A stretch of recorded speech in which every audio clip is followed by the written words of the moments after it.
It's not always you. In the last session, we picked up during the deliberation of what to do with the Knight Celestial's words. If you were to take them at face value, if you were to deliberate on them further, if you were to heed the warnings or not. Through some very well done rolls and collaborative efforts between mainly Axel and Ophelia. I believe I had Yamcha do something, even though Sophie wasn't here because she had a spell that could assist. A high DC check was made to convince those present to heed the warnings of the knight, as hundreds of potential futures were seen by Axel. And after expressing the need and the dire situation that Aradnus faces ahead should this individual be ignored, seemingly amicable terms came to bear. The knight was not challenged nor ignored, and because of this calming and easing of tensions, neither did Axton or the others of the Ministry and the Truth Seekers engage the knight in seeming combat, as the others of their different respective branches calmed them all down. At the same time, everyone forgot the entire day of being with Axel. No one could remember that Axel was there. They all assumed that Axel had arrived just after the deliberation occurred. Axel surmised that the piece of him that he loses every time he alters or uses information from alternate timelines and provides this change to other places, it is very literally a piece of himself being removed from the fabric of reality, giving a literal piece of himself, a tangible extension of his own being and essence. Some alternate version of himself is created in that time with this information that then changes the shape of another place somewhere on a different time. He expressed this information to Ophelia, who had asked about exactly how his abilities work, how his research is coming along, and how they could best move forward. The two of them came to some semblance of an agreement that perhaps with careful precautions, they could open a window, possibly, into their timeline. Not a tangible opening where they could interact with this place, but a viewport, if you will, into their timeline, and that they should work on that when they have time together. At the same time that this was happening, Clive went off to visit with Lanoth to discuss some recent findings. In the interim of that, Kayleen was called by his citadel, one of the officers there, and stated that over at the same research facility that Axel was studying at, the Deep Sight facility, the one below ground of the actual outpost, that there was an attack happening, that the Lance of Judgment, a much larger citadel, was brought down by unknown means while being retrofitted with reinforcements and new armaments. That because they had a skeleton crew, they are unable to repel the attack alongside the defense forces of the outpost, and that they would request Kayleen's immediate return, and they were wondering how they should best proceed. It was agreed that Kayleen would return in the evening, and that they should begin to move closer to the combat area in the interim. We jumped then to the discussions with Ophelia back in her lab as she was making more progress, or trying to make the next step of breakthrough in her the aptly dubbed planar travel equation that Vasily had, I guess, titled in their works. And while they were at a seeming crossroads or a wall, she was summoned away to go speak on behalf of Aradnus with some representatives of the Celestial Renegades that seemed to show up to negotiate the release of her father. Upon arrival, she encountered some more ornately dressed private guard belonging to that of Regulus, and found Regulus in the room alone, but not undefended, as he had a large puppet in the corner that was set to defend him. On the opposite side were a young celestial man and a celestial woman who introduced themselves as Aurelia and Laertes. It was through these discussions that they were hoping some treaty could be found, as the wholesale destruction of the Celestial Renegade's homeland, or remnants of this fortress city they have in the north, would see both sides suffering massive casualties, and as such, they would request perhaps some level of parley. They would be willing to give up the city without rebuke or retort in exchange for Brachus's release. After much deliberation, Ophelia noticed something in the... Unlike the shadows of some creatures, noticed something in the light surrounding the aura of Laertes, a figure. Someone was in the room. And as she pointed it out, Regulus sent his puppet to attack this figure. The puppet was subsequently destroyed, and a massive form, the servitor Amarax, appeared, the strongest of, or the physically strongest of the Celestial Renegade servitors, their kind of leadership trifecta group, who was prepared in that moment to kill Regulus and Ophelia until Laertes told him to stand down. At that point, Regulus told Aurelia perhaps she and Amrac should leave, and that Laertes was free to stay to continue the negotiations, and that he'd be returned safely if negotiations go well, should they deem them worthy of release. Ophelia learned in that moment that Laertes is her brother. We jumped from there over to Clive, who had a brief meeting with Lanoff and disclosed information after short conversations outside of the assembly hall that Lanoff was unaware of some of the events that had transpired and the shadowy nature of, or the essential shadowy nature of Ministry Intelligence, how he's out of the loop typically with most of their dealings and how he's not a fan of it, but he understands how secrecy is important when it comes to dire matters of the Empire's security and intelligence networks. However, he told Clive that should he need help with anything, that he could call upon Lucy, because she does handle most of the city's internal security, and that she would be more than welcome to assist if he deems extra forces are required to tackle the issues that are transpiring surrounding this massive conspiracy, and that whoever came toward the Ministry Spire during the chase is uncertain, but worried that there might be some much deeper connection to the Ministry in these killings, and that he would like Clive to keep him in the loop about just about anything and everything, because being passive now won't help anyone. Clive went home. In his home, where he felt perhaps most safe, someone was there.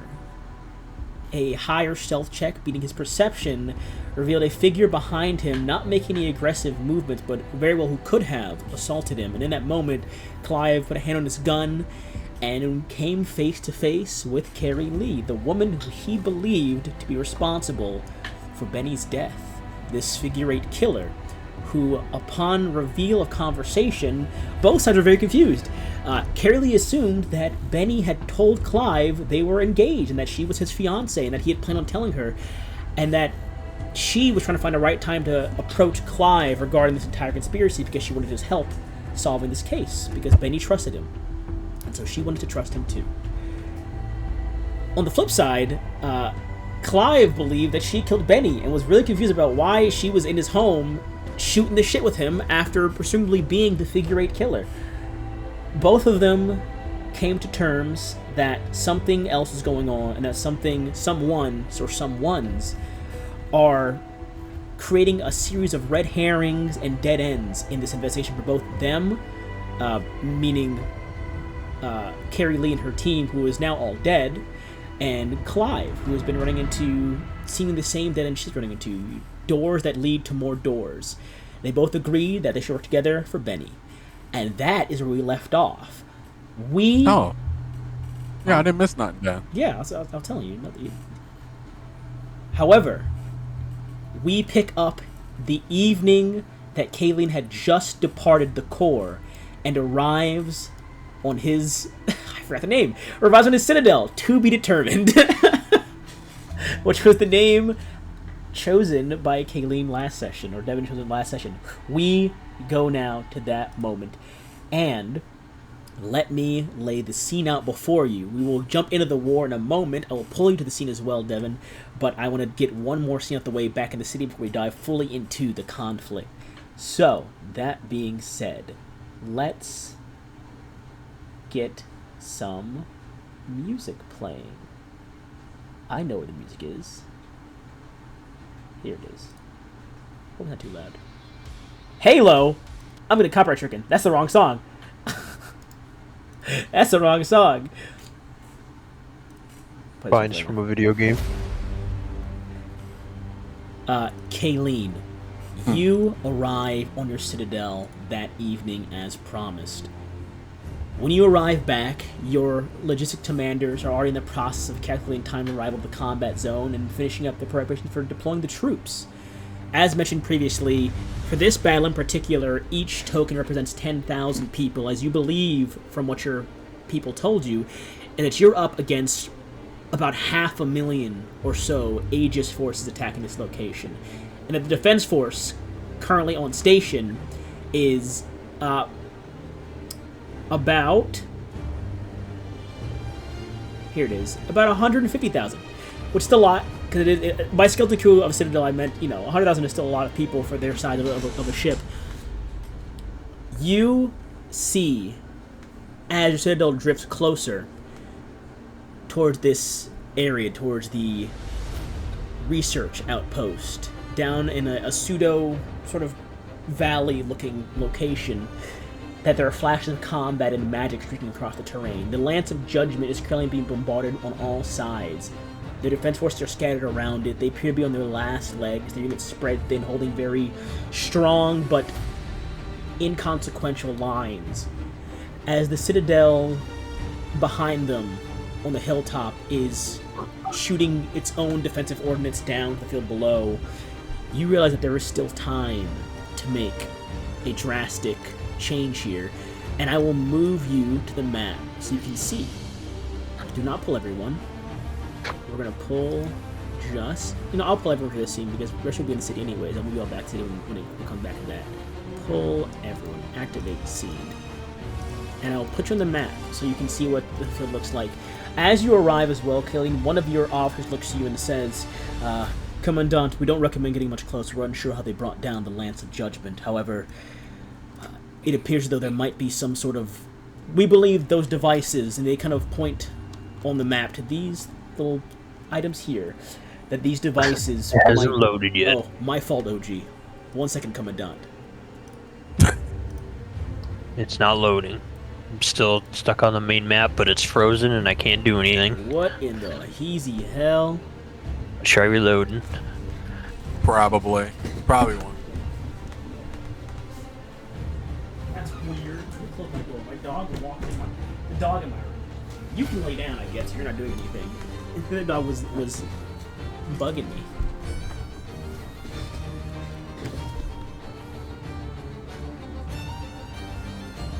Let me play the scene again. Tell me when you're in the game. I'll try and play the scene again. Pull to see. I did preload it, so I'm wondering why it's taking so long. I think it's his on the side because I can see everything. Yeah. Huh. I'm good. I can see everything. That's weird.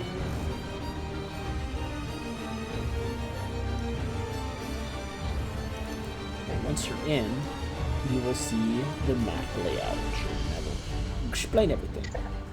Okay. Loaded. They pointed these devices here. They're like, we believe the devices that you're seeing there on the ground are some sort of anti-magic pylons that have brought down and are currently keeping down the Lance of Judgment Commandant. When our forces deploy, we should probably focus on removing those immediately to get the Lance off the ground.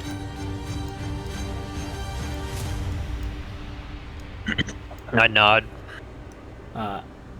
They will ask you, how many soldiers do you want to deploy on this particular field? The current total numbers ahead of you right now are, on your side at least, you have 150,000 by way of the defense forces here, but they still have about 500,000 of their own, and you have, I believe, remaining 290,000. I want to say a bit more than that. No, I think you're more than that. I think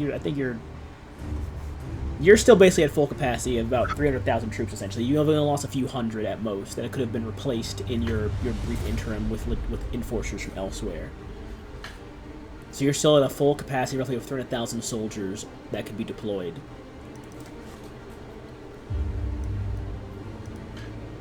So you could send everyone down there if you really wanted to. You could send half. Is it perfect? Up to you. Currently, your second in command K is not present. You can assume he's probably already in like one of the preparation rooms, preparing to deploy on the ground as soon as the order is given. Our Citadel doesn't have any weapons on it, does it? It does. You could not attempt. It does. The range of the bombardment would be a bit. It would peter off. I'd say at the very edge of the battlefield. I'd say you can get, without getting too close to these pylons, which they're worried might bring your Citadel down as well. They peter off. You want to say it about here, like this line is about where they would peter off in terms of destructive power, without getting close enough to be at risk themselves.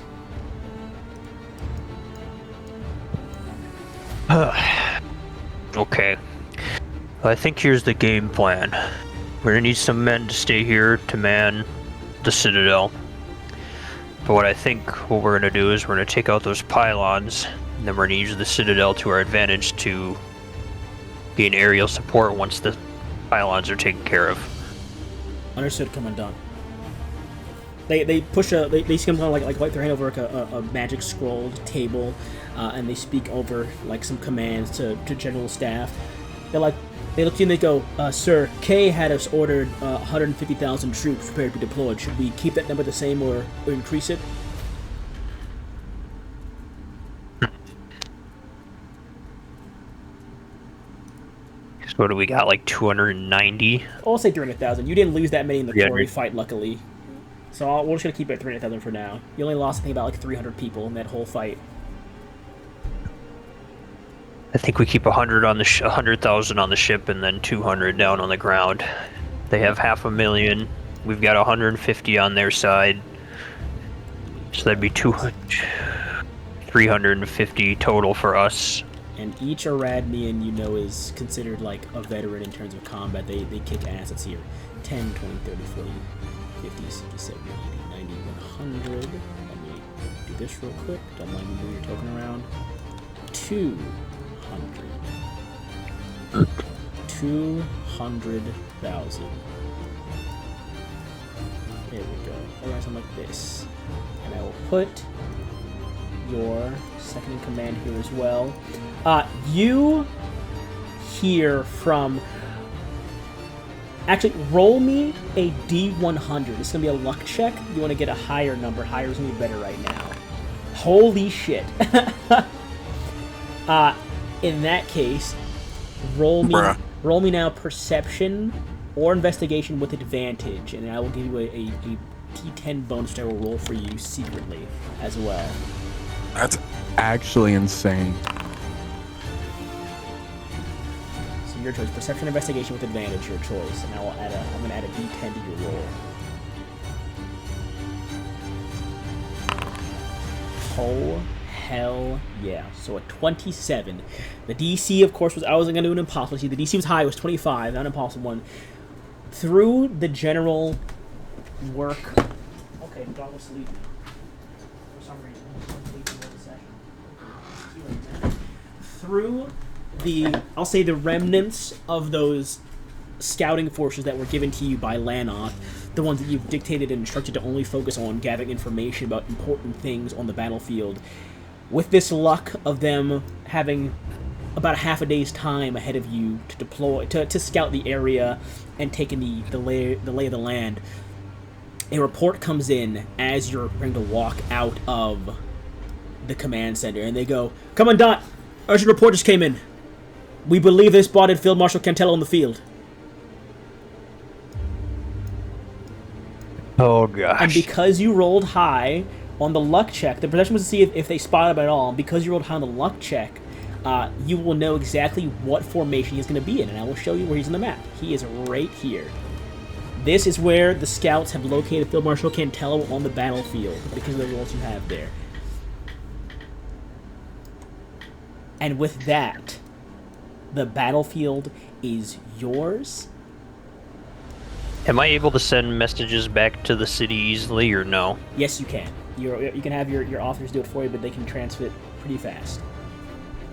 I'm gonna...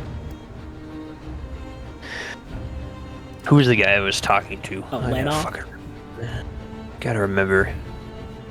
Too many names. Don't remember all the names. So there's Demetrius was intelligence, and Lanoth was just the general overseer of the Ministry of Affairs. So it's. Well, then, yeah, probably Lanoth. I'd probably want to send this message saying that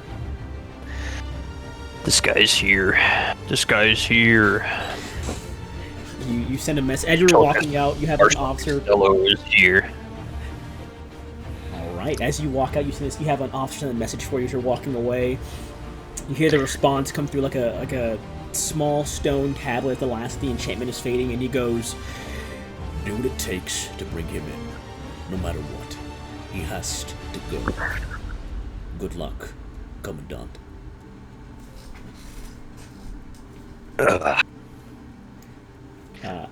I'm like stretching as I'm walking.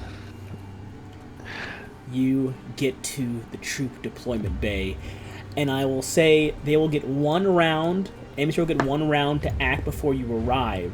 However, you can just start pointing out to me on the map where you want troops to go. Remember, each of these is 10,000. You can just point. If you want all of them to fucking like spearhead rush up the middle, you can just ping on the map. I think. Can I give you control of these guys? Let's give you control of these guys. Let me see. 1 second here. Oh, you can move them. Even better. Never mind. Even better. Go ahead and move them to wherever you'd like. And then you can also tell me where you want to put Leyland, who is your second. And I think if I should do half and half. If you want to wait until after the enemy does their round to see how they relocate or move, you're welcome to do so. Otherwise, you can kind of. I will say, actually, hang on. This is where the large-scale combat rules come in. If you don't want to take a plan, like if you plan your movements now, you will get the tactical planning advantage of the first stage in large-scale combat. If you choose to wait until after they begin to move, you will not be able to use any of the tactical plans. You'll just be doing a blitz plan, which gives you rerolls but no actual bonuses. So I guess if that helped at all. Now that's how we'll balance it out, is that the blitz play is just for every unit in combat you can get one reroll of the d6. Everything else involves actual strategy of trying to essentially preemptively plan or see your enemy's movements. So if you want to wait until after they move, you won't have time to plan. But if you want to just say, this is our strategy we're going to go with regardless of how they move, you can actually do a roll for it. Is Leyland next to me? Yes. As you get to like the deployment room, all the kind of teleportation centers are kind of alight, and you begin to watch troops flash down to the ground from these teleportation circles on the ground. Leyland goes, Commandant, good to see you. Or Kayleen. Leyland, I need to bounce some ideas off of your head real quick. Of course. So we need to take care of these pylons as fast as possible. Do you think splitting up would be the best idea, or staying together and dealing with it all at once? If I was to, in my perspective... Our troops are stronger than theirs normally, but they're almost... Well, they are double our numbers. I would say in that case, perhaps take out the rearmost pylon. You see him kind of looking at like the battlefield, kind of like a projection, like what is it, the hallucinatory terrain? The hallucinatory terrain projection of the battlefield. It goes, I say take out the rearmost pylon and, in my opinion, sweep up the hillside and see if we can't alleviate the forces fighting outside of Lance of Judgment to get them to help us push downhill. Because Lance can't move anyways, and if they're being bombarded, I think our defense can outlast their attack. But that's only if they have what we see here and they don't plan to use... I don't know how they got here without us noticing. If they have any other tunnels somewhere, they might have more troops lying wait to ambush us. But my current perspective is we help the Lance of Judgment get its forces freed up, and then we use a... Let me draw on the map real quick. Let me see if I can find the fucking free pencil. Where the fucking... Yeah, there we go. So you're thinking we should start maybe on this back one here, and then move up maybe to this one, and then help.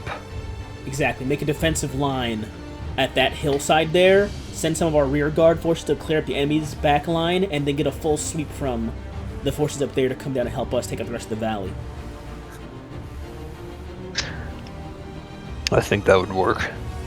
The only problem is, of course, you see him look at the map and see there's you watch like the terrain spell is recast, the movements kind of shift a bit more, and you see a new kind of ping or marker on the map that indicates where Cantello now is with the new information. And they go, the only problem is, if that's correct, we'd be far from Cantello. If we begin our push from that side, Cantello has more room to escape to wherever they want to. So it'd be a risky play. We could free up the Lance, perhaps get our Citadel in closer to begin bombarding them, but if Cantello manages to slip away while we're sweeping off, you know, the east side...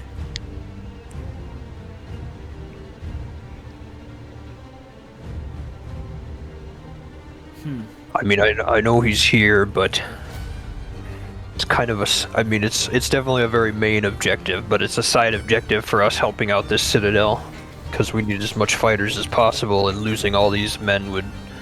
just to capture a single man. I agree. And we gotta get you back home to your wife, right, Commander? Kayleen. Don't call it Commandant. Of course.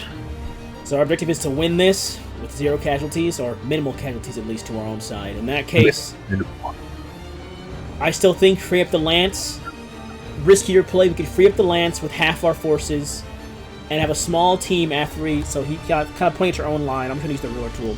He goes, we could come in from this side, clear up these two as on our way up, and then as soon as we get past this first one, though, have another force spearhead straight to the middle. It'd be riskier, could be exposed on all flanks, but it would give us a straight line to Cantello through their formation, and it would also give us a chance. Again, it'd be even more separate than we already are. We'd be hitting these two, setting some up here, and then another third force has to go up the middle here to try and at least stall Cantello. If we want to try and get all things done at the same time. Obviously, the only issue is then they're dealing with these guys here. And his personal guard, too.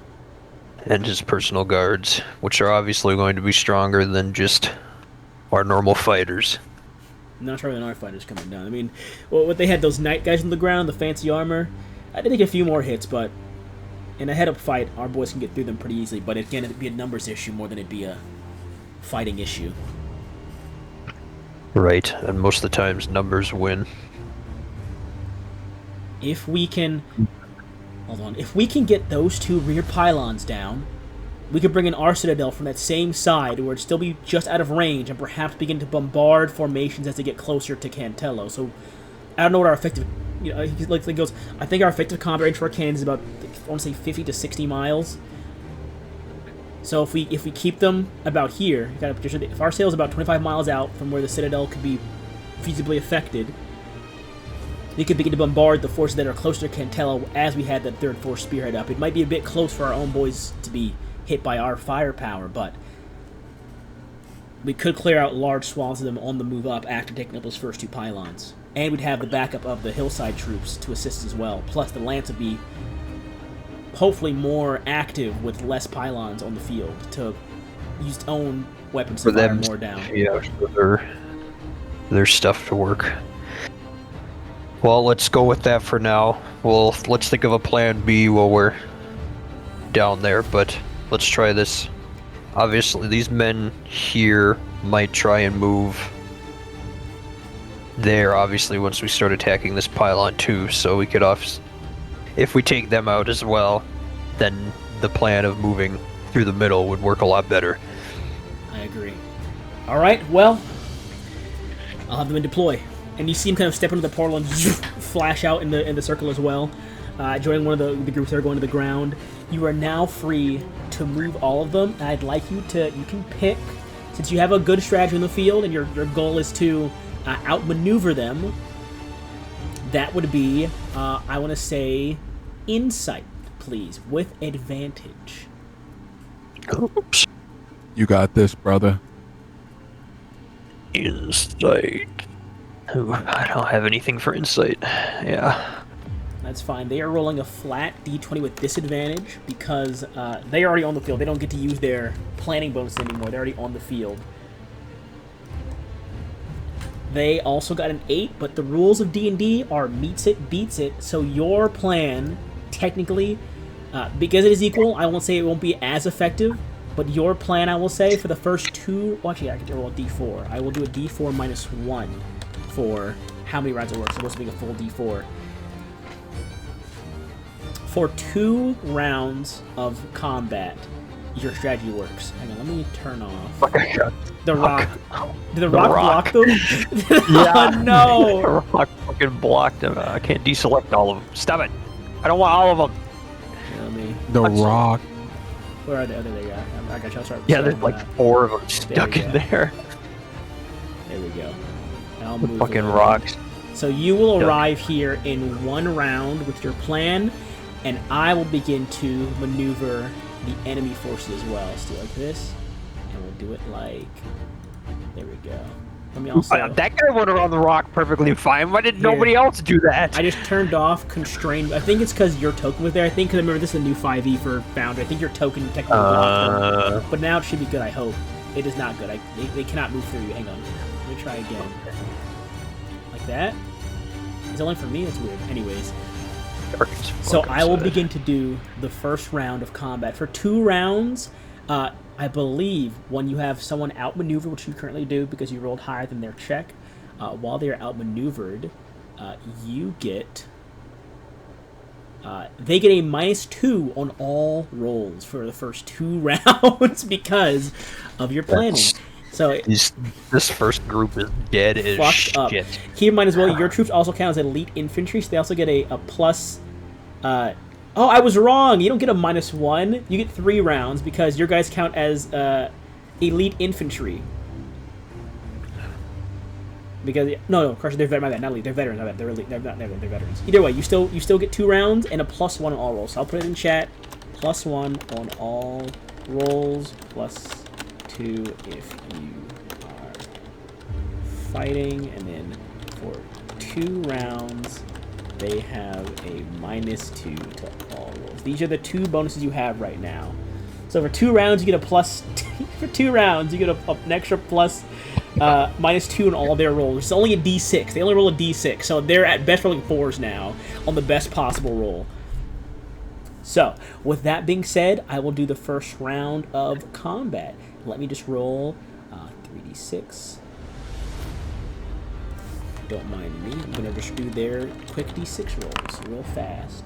Against 1, 2, 3, 4, 5, 6, 4, 5.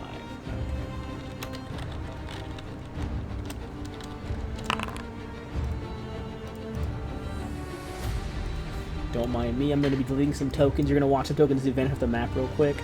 Bing. Bam. I believe... That's fucking hilarious. Holy shit, that's hilarious. So that is... These guys. Boom. These guys. Bam. These guys. Bam. Bam. Bam. So this is how the battle lines have shifted on the hillside. And these guys are staying. They're gonna move a bit more just to cover some ground. On the flip side, again, you are in a big flying citadel, so they do see some of your movement happening. So they are gonna get to move a bit more, and they are gonna use these guys can use their full movement to just go 4 miles right over here. And these guys are going to use their movement to go 4 miles. They're going to go 1 mile. Oh, they can't move, actually. They can't move because the pylon's there. Take it back. They can't move. Those pylons can't move that easily. But yeah, you watch as these guys... Actually, they're going to move.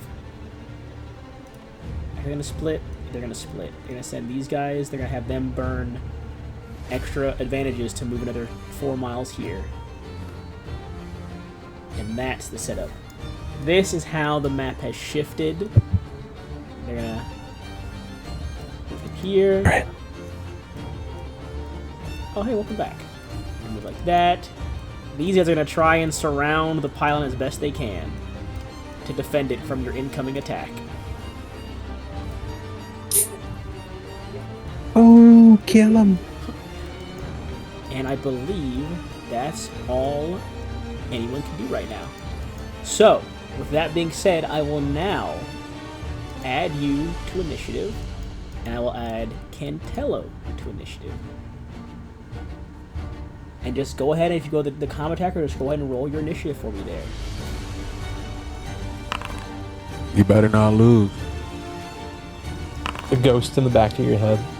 That's crazy. You guys both rolled pretty low, but you are still up first. As you arrive on the battlefield, 1 second here, you guys would have... 1 second, I need to move this real quick. You guys would be here. Oh my gosh. There we go. Alright, sorry. I didn't move it. You guys arrive right there on the battlefield as soon as it begins. I was trying to get information up. You arrive there as the battlefield begins. You can move 4 miles normally. If you choose to push your men a bit further, you can go another 4, but they get a -1 roll. A -1 to their next roll. So you could get right up to the enemy's front line, but you guys would lose that. I mean, it's still a crazy bonus you have. They still have a -2, and you still have a +2 as long as you and Leyland are there. But you would lose that -1. I was gonna say, I think we just push it. I mean, we gotta get rid of them as fast as possible. Can't let them do more than what they need to. So right. Go ahead and move your token, and I'll have your troops follow you. I'm gonna have Leyland. He's gonna push up right here. Oop. He's gonna try and take the north side up here. There we go. Gotta fuck them up, bro. Kind of pincer him a little bit. Fuck them up. They get up here. I'm gonna redistribute them as well. I'm not gonna have them all clumped. They're gonna be moving, but get up here, and then we're gonna go bam, bam, bam. It's like playing Warhammer, kind of. You know, they get a little extra movement for consolidation, just for the sake of me not having them all clumped in one space, because they technically would be able to maneuver. And these ones cannot get in the fight. Fucking hell. Okay. Go ahead and roll me a fuck ton. 1, 2, 3, 4, 5, 6. Go ahead and roll me 6d6, please. And you're gonna add... we'll just roll 66, and then each of those individual rolls gets a +2 to them. I need to roll... So that's... Oh my gosh! Well, I'm gonna just remove 2 of them automatically from the 2 6s you got. Actually, unless they get 6s, let me roll for them. They get 1, 2, 3, 4 d6. -2 for each of them. Oh shit! All right. So actually, let me just go. 3 of them are immediately wiped out from. They rolled a nat 1. One of your people is. Oh, wait, they got a -2 though. Holy shit! So that doesn't even count for that one. And then that was only fucking the first 4 of your guys. Their front line is wiped out. You do lose 1 set of soldiers to this night division up here because they're a bit separate. Because they did get there's 1-1 in your 66 there. But beyond that, the first wave, as you guys arrive at the battlefield, you push up. The first lines clash. And as they like hit the line, your people all kind of like raise up there, like the magic missile appears in the armor, and they kind of just a vial of missiles from like tens of thousands of soldiers fly forward and just slam down the charging forces. Like their fucking swords are raised with trying to run to the line. They all trying to block with their metal blades, and the missiles kind of curve around them and smack them in the chin or through the neck. And they're ripped apart. Only one unit gets cut down as the knights kind of swing in behind, like using their swords as a meat shield, and swing in behind their forces and begin to kind of cut into some of your own men at the same time. However, man, they're killing us, man. On the hilltop, and this is where the fun happens as well. I said this at the start, this is where the fun begins. This is where the fun happens as well. The citadel automatically fires, and it just deals damage to stuff. And because it is trying to help its boys on the hilltop first, it's going to focus on firing at the enemy's back lines there. So they're going to have these guys retreat up to here. And I need to roll. Look at my notes real quick so I can get this right for them. On the hilltop. Wow. Okay. That counts as... Okay, awesome. I need you to roll this. They lost like nothing.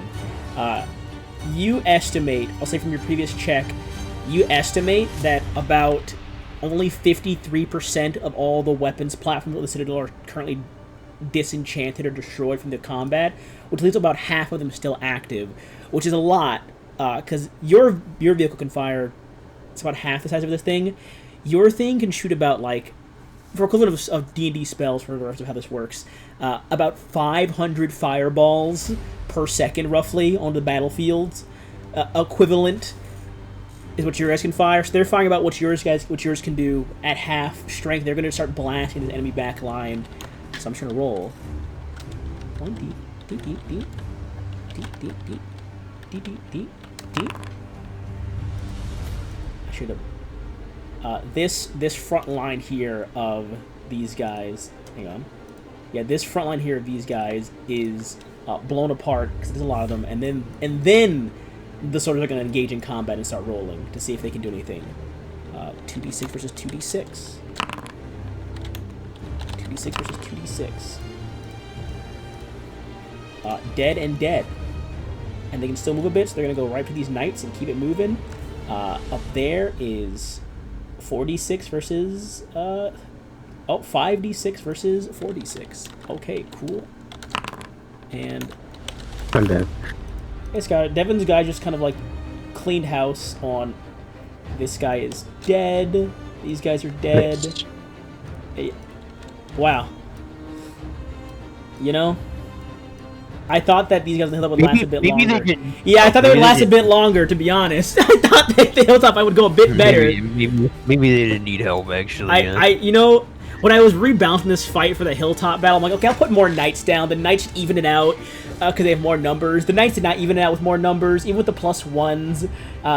Oh, hang on, I forgot to mark off one guy. This guy would have died. But even still, barely anything has changed, which goes into their round. The hilltop, they can't let them survive, so they're gonna just go full balls to the wall to try and charge the overwhelming odds.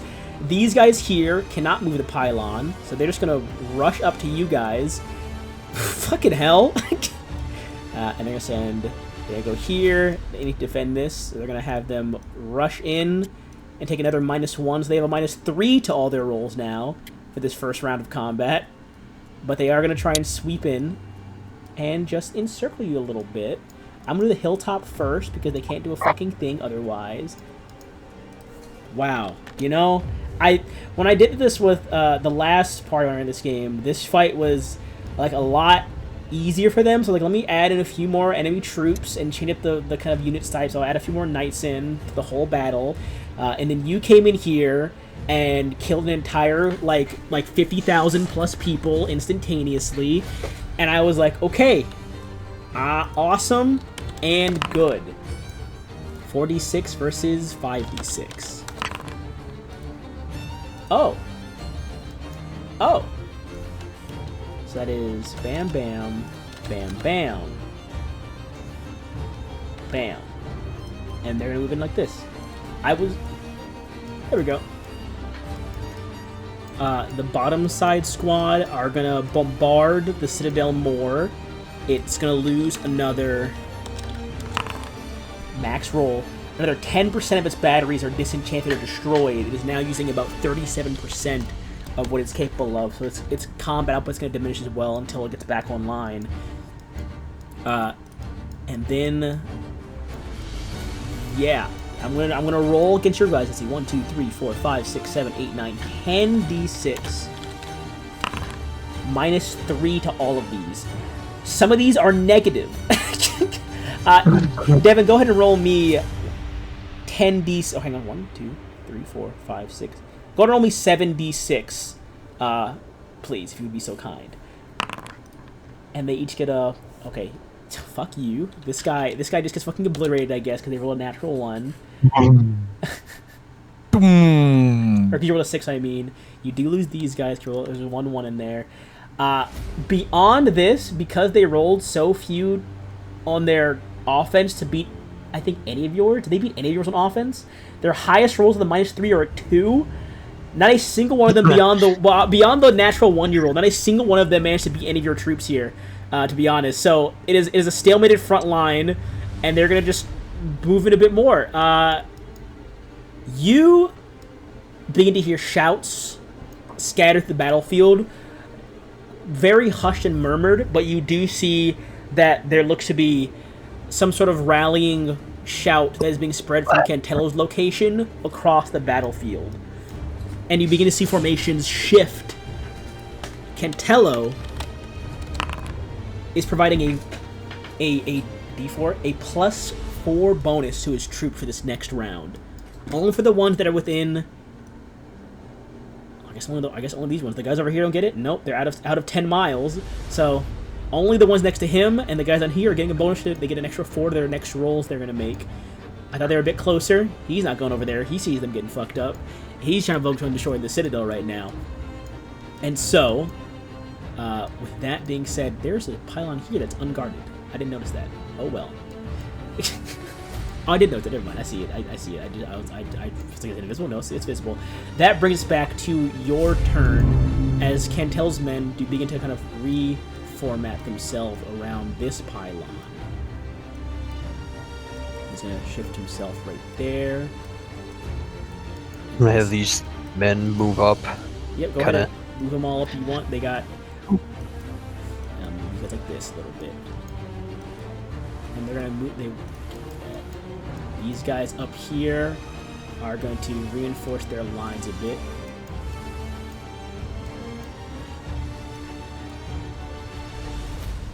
There we go. Oh no. So how many d6 is that going to be?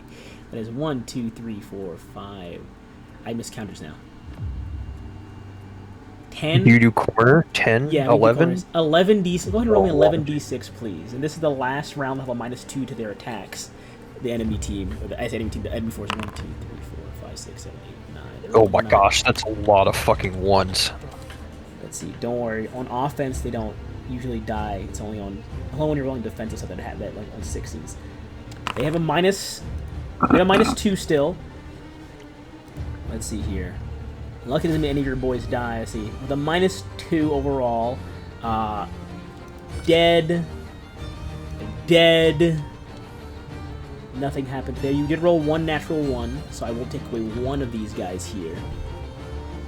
Actually, I'll set the numbers here. You brought down 200,000. I should start can total up later how many you brought down. This is how many were lost, so I can actually tally this one. This is your big numbers. I think beyond that, yeah, they. I will say with those 6s they got, they do manage to not kill, but they're going to push back these lines a bit to get themselves more breathing and movement to help out. That... Here. Oh, up top. It is your turn. These guys up here are going to fight. I almost forgot about the guys up top, and then I get to roll the other thing. Against 2d6. Wow. This is glorious. Dead. The hilltop barely makes it out. But they're going to rush downhill. And they're going to rush even further down, but they now have a -2 or -1 to their next roll, but they are going to rush downhill. The Citadel's going to fire. It's a bit weaker, but it's going to bombard. It's going to try and assist your line a bit, because you are, I believe, within its combat range. You definitely are. It's going to try and hit your pylon a bit with the angle it's got. The only thing it can see from its angle is your area, so it's going to try and assist your area. Do that. Plus... Wow, those are great rolls. Those are phenomenal rolls, actually. This pylon, this first one from the bombardment, is completely... the fireballs blast it apart. It is destroyed and also does manage to kill these 2 guys in the midst of that. Which will end your turn. Brings you to Cantello's turn. It's a lot of knights in the field, I've noticed. The knights are the ones that are left in the field fighting. And they're going to keep... They lost... Hang on, actually. Control-Z. Just real quick. These knights are going to retreat and take a -1 to their next round of attacks, and they're going to fall back. Because they lost the pylon. They're going to try and get back here. They're going to leave these men-at-arms here. They cannot retreat unless they run away even further. They're going to stop here, and they're going to try and fight Leyland's people. 1d6. Devin, go ahead and roll me 1d6, please. And it'll get a +2 to... Okay. They try to stop the fight Leyland's people and are instantly caught up in a fight if they can't escape from anymore. As they were trying to run by and like hit and run with their swords. Absolute dog shit. They didn't do a single thing. You hear more rallying cries from Cantello. Within 10 miles. He can get them, cannot get them. Alright. 1d4. Holy shit, he's rolling well. Another 4. If any of the people within 10 miles get into a fight, they get a +4 again, apparently. But there's no one within 10 miles that's fighting currently with him. So, a useless battlefield boon. However, another 1d10. Another 8% down. 29% remains. The Citadel can almost not fire at all as these pylons are disenchanting more and more. The bombardment from its artillery pieces surrounding it are hammering the platforms to the point where they're beginning to shut these large metal shutter doors to keep the batteries protected internally. Brings to your turn. They are all retreating away, on that side at least.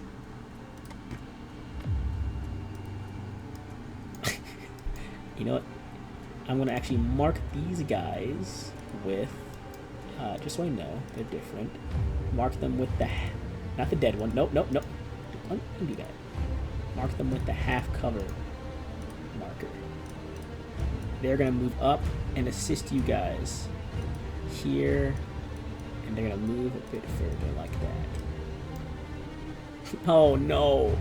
Now, Devin, we can talk about this, right? We can talk about this, right? Like, it's supposed to be a hard battle for your soldiers. You're supposed to suffer and struggle a little bit. It's just... Hey. Nah, don't talk about it. He was gonna make you suffer. I was trying to kill a bunch of soldiers here from your soldiers. You said it's a -1 If you move any further than 4 miles, yes, it's a -1 to your roll. But with you leading the forces, it is a +2. I would say, keep in mind though as well, you might have to not fight this round. Leyland's not fighting this round because every round you're in combat, you lose about half your max HP. So currently you'd be at half your health right now. If you fight again, you'd be out of commission for about an hour or two from the next fight, which isn't terrible for your people. They still have a +1 overall to all their rolls, but having you there gives them a extra 2 as well. So I can make you move, suffer. but Yeah, I just don't want to fight. Yeah, you can move but not fight. Okay.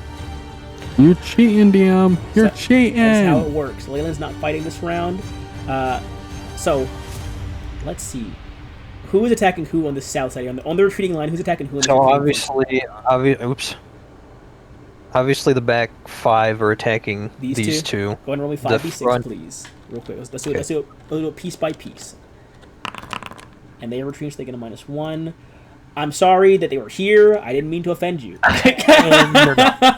Your people sprint up like imagine you know Captain America was running in the fucking Infinity War. It was him sprinting next to Black Panther. That's your guys running up next to these knights. They're whole horsing it in plate armor. You guys are pulling up tracks shoop, shoop, shoop, and they sprint up to the knights like literally a drive-by. They're right when they swing their enchanted batons and crack through helmets. Bolts of energy fly through armored torsos, and as the knights are trying to retreat, they get ripped to shreds.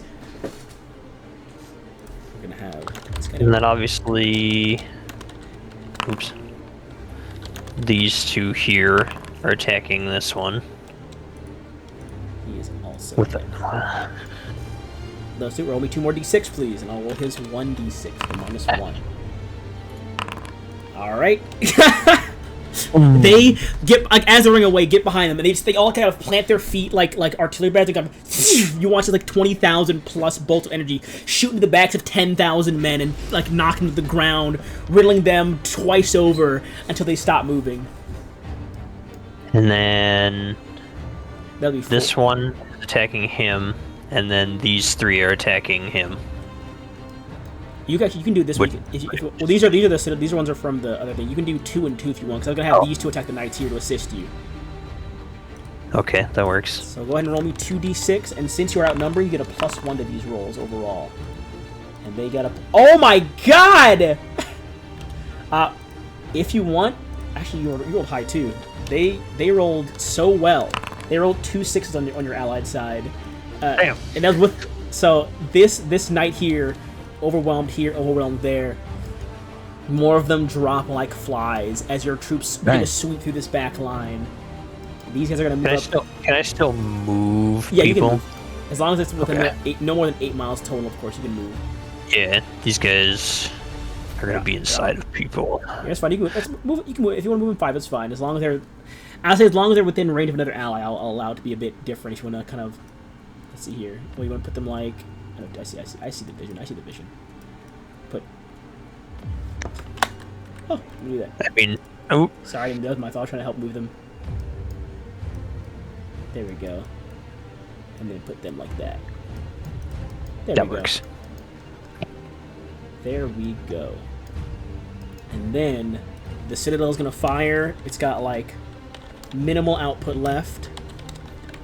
But it's going to try and help out a little bit. It manages to kill just this guy here. And this pylon's at half health, but it is still operational. However, Cantello, you hear a different kind of horn blow. As opposed to the shouts and commands, you hear a horn bellow from the spaces beside this pylon here. You watch as rifts of flame tear open in space. These large gaping portals explode out. Fire, massive forms begin to lumber out, stepping onto the battlefield. As these large primordial fire creatures, these same individuals you heard were enchanting cursed items for the Aegis, began to step out, accompanied by a handful of primordial soldiers. The horn blows, and immediately as they come out, they start lumbering over to your troops. This one's going to have to rush over here. These ones are going to stay back by this pylon. But these large troops, I need you to roll me 4d6, please, for your defending forces here, as they're going to try and make a rebuttal here.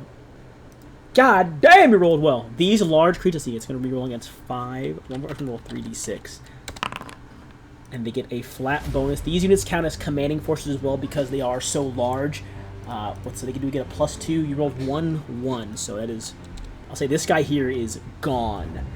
They rolled a 6 on their other troops. So one more here. Boom. But beyond that, they don't manage to pick up any more of your forces. But as these large titans encroach, they slam through, like the entire front line of a force is decimated. One group of titans just like charges into the middle of the entire 10,000 sort of formation and begins to just stomp down, sending bursts of fire across the field with each stomp, scorching and melting armor. These ones here are heavily outnumbered. They can't move the pylon though. Roll me 3d6, please, for the guys up top that are fighting. I'm sorry for their existence. These guys are gone. The pylon appears undefended entirely. Another bombardment's going to hit the Citadel.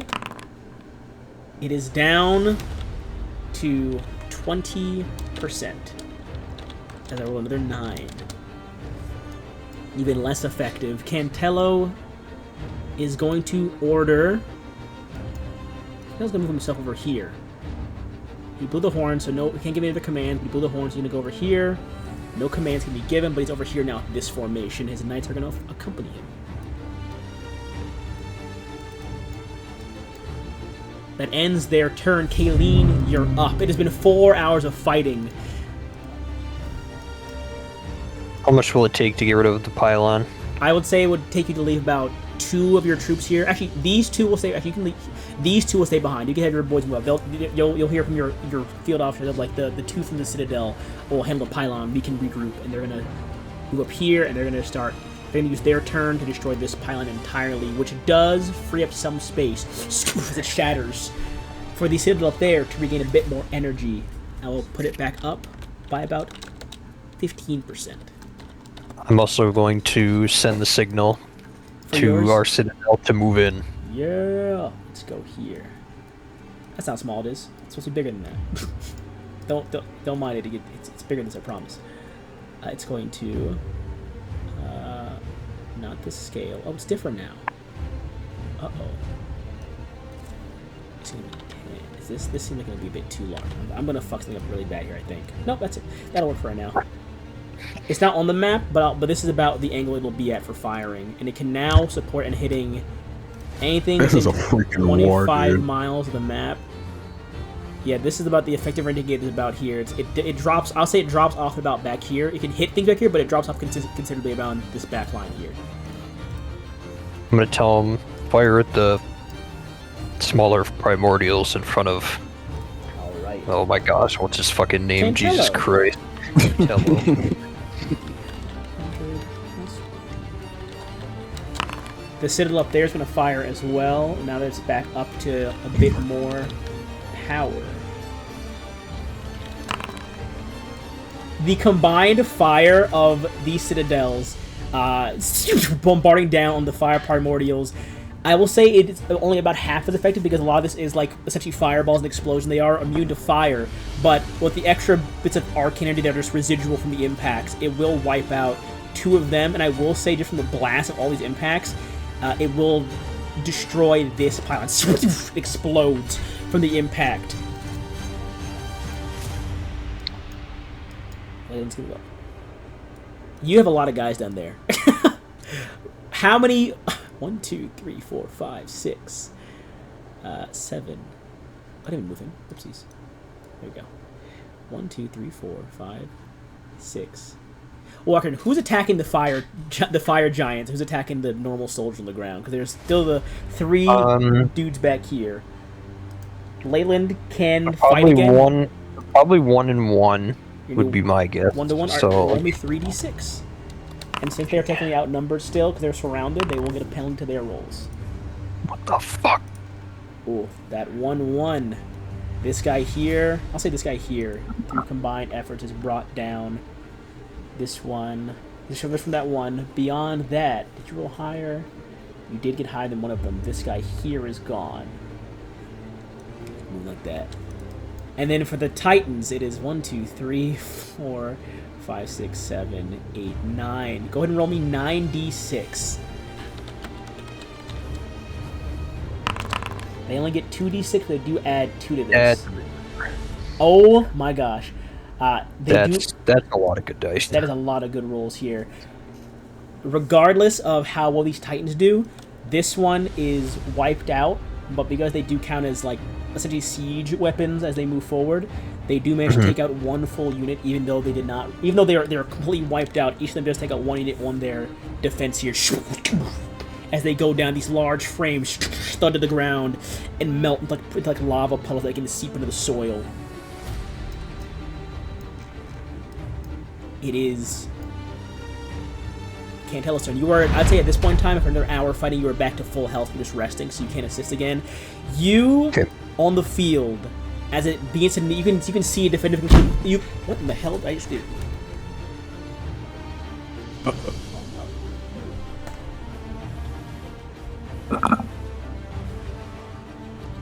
What do you do? Uh-oh, that was bad. I'll take hell. What did you do? Don't worry about that. I'll talk about it later. You sense as the battle is near its conclusion, you know at this point that they've lost over half their forces. They're down to their last legs. A horn blows across the battlefield. The third Aegis forces that are by the pylons, you begin to watch as the primordials are going to shift and maneuver here. You see a small contingent, not a lot. Oh, I didn't show properly. There we go. Not a lot of them. A small contingent of men-at-arms emerge from seemingly the ground, the soil around you, and begin to set up a defensive line here as you watch as Cantello rushes toward what looks to be a tunnel network and enter with his escorts. Not a lot are staying behind, but you do see small pockets of these troops are beginning to vanish across the battlefield, leaving only small groups to defend these locations, as a full Aegis mobilization is live and in action before you. They leave only small groups to defend this. Actually, you know what? To be fair, the Primordials, they have no stake here at this point in time. They, after emerging, hearing the horn and seeing the Aegis they came to assist, begin to retreat. You watch the Primordials, the flames grow brighter and hotter, almost like a rage or some sort of emotion, and they kind of swing back through the portals they entered from, and begin to step back through the rifts, and they vanish out as the portals close behind them, ending Cantello's turn. It is your turn. Your citadel are going to fire. Go ahead and give. You can also move your people as much as you want as well. The guys in the back are not moving anymore. They're hanging out. They're chilling. They don't want to fight anymore. The guys that were defending the citadel are like, yeah, you guys got it now. I believe in you. The bombardment. Don't even bother with these guys. As you watch them run out the tunnels and begin to kind of set up a defensive line covering their retreating allies, you see a bright flash, like almost like a miniature mushroom cloud emerge from these formations, and they're gone. As the Lance of Judgment begins to rise off the ground, dirt and debris and burning rubble clattering from the bottom as a massive collection of fireballs and missiles slam down and demolish them. At the same time, your Citadel, it does have a drop-off range, I think, at this point, but it does still reach just barely here. This guy is blasted into non-existence. Now you are free to move.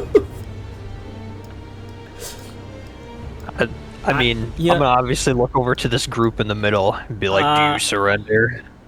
They are gonna surrender. There's no need to roll. Oh, wait, the knights will not surrender. So go ahead and roll me.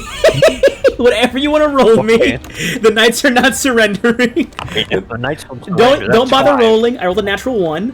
The knights start to swing. They see the men-at-arms not fighting, and for a half second, they see them get demoralized mid-charge enough for your men to like. Order 66 surround them, and arcane missiles just shred through them from all angles. For the sake... Leyland with me, we need to catch that man in the tunnels. And for the sake of combat as well, I am going to end combat, actually, with this happening. The rest of the field... I would say we can keep fighting, but there is no point in you battling 300 people with... Or, sorry, 3,000 people... 30,000 people with, like, a couple 100,000. With this... last night group engaging you all in combat and being ripped apart. The battle subsides, comes to a close. You call Leyland to your side. I'm going to actually delete these extra tokens that are invisible on the map now. I'm deleting the invisible tokens so I can see what's left. Let's see, before we jump into you going to the tunnels, let me just pull these together.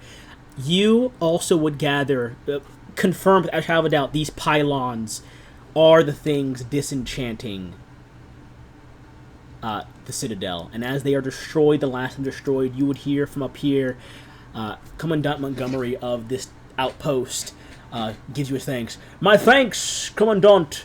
Much appreciated for your assistance. The Lance Regiment lifts off the ground, fully in the air now. Its massive frame quite literally shadowing over the facility itself. I'm going to delete it off the map now because it is officially no longer in combat. These guys pull back here. They had 500,000. I believe 500 retreated. Oh, I see where the tunnel's connected. All we got to do is just go to the X. Yeah, that's not what they connect. That was a mess with the map. That was another tunnel. 70. So 70,000 of their 500,000. Oh no. 70, 80, 90. 110,000 of their 500,000 survived the fight. Wow. You killed 390,000 people. You have 120. 120? Holy shit! You only lost 80,000. There we go. I'll put this just so I know it's you. But as the battle begins to subside near its conclusion, I had the Cantello strategy there. You call for Leyland to join you, and Leyland goes, I was going to recommend the same thing. We're giving chase in the tunnels? Of course. That man cannot escape. We're bringing everyone here, or should we leave a force to defend the outpost on our outside? Bring 50 with us. The rest stay. 2, 3, 4, and 5. And I'll move everyone here like this. I'll have your people kind of just set up here in defensive lines just around the area. 50,000 men enter. Some of your extra boys come down and scoop up these prisoners here and take them aboard your ship for whatever... Actually, half will go to your ship, half are staying at the outpost here for interrogation. As they do want to ask their own questions about this while they're in the facility. But as you enter the tunnels, the trek in, the hunt for Cantello beginning, a hunt that will be crucial to achieving success, a hunt that might lead you and your forces deep within hostile territory in these tunnels, and and I will say this now as the DM, will most definitely have you down here for at least 2 months minimum as you trek through these tunnels, the almost remainder of your time to bring victory. We jump from the battlefield. Good job, Devin. Back over to the city. To the streets. To the city lights. To the city lights. Is Skylar back? Skylar? I don't think he's back. Is that him? I couldn't tell. It is him. His mic. Oh I no! think Is his mic? Hold on. bugging I think out. his mic is acting up. Skylar, His mic your is mic acting- might be doing it again. His mic is acting up. It most definitely is. Sounds like a wind tunnel. Hey, Skylar. Okay, you're good. You're good. We, with Kayleen's victory in the outskirts of the research outpost, we jump back to the city, and we pick up in the moment we left off. We're gonna jump back to Ophelia and Axel. We're gonna do the reverse order now. It's gonna go Clive, Ophelia, Axel in reverse order that way, like how we ended off with the opposite order. We come back. You forget somebody. Who? Oh wait, never mind. They don't. Yeah. We jump back, and I will play. We'll play a normal song. Play this song. Clive, you stand in your home with Carrie Lee, who you would know now is presumably, possibly still, but from what they're saying, not the person that killed Benny, and was in fact Benny's fiance. You just both discussed the intricate goings-on and the conspiracies that might very well have led you both astray many a time. But both came to agreement that you should work together for Benny, as her team is gone and dead.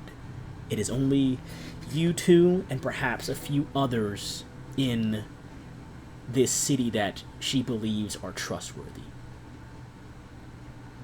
We pick up at the exact moment where she says, "We do this for Benny."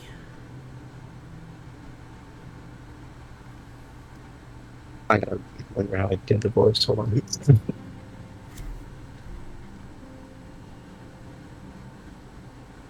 I just default the cowboy.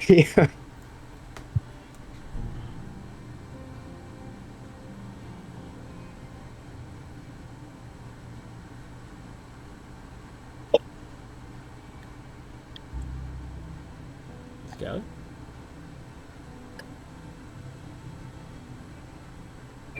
Mike moment. Oh, He's struggling. He's Yeah. struggling. He really struggling. he'll return momentarily. I'll give him a second. Give him a second.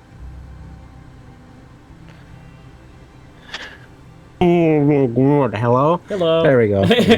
Fuck's sake, brother. dude.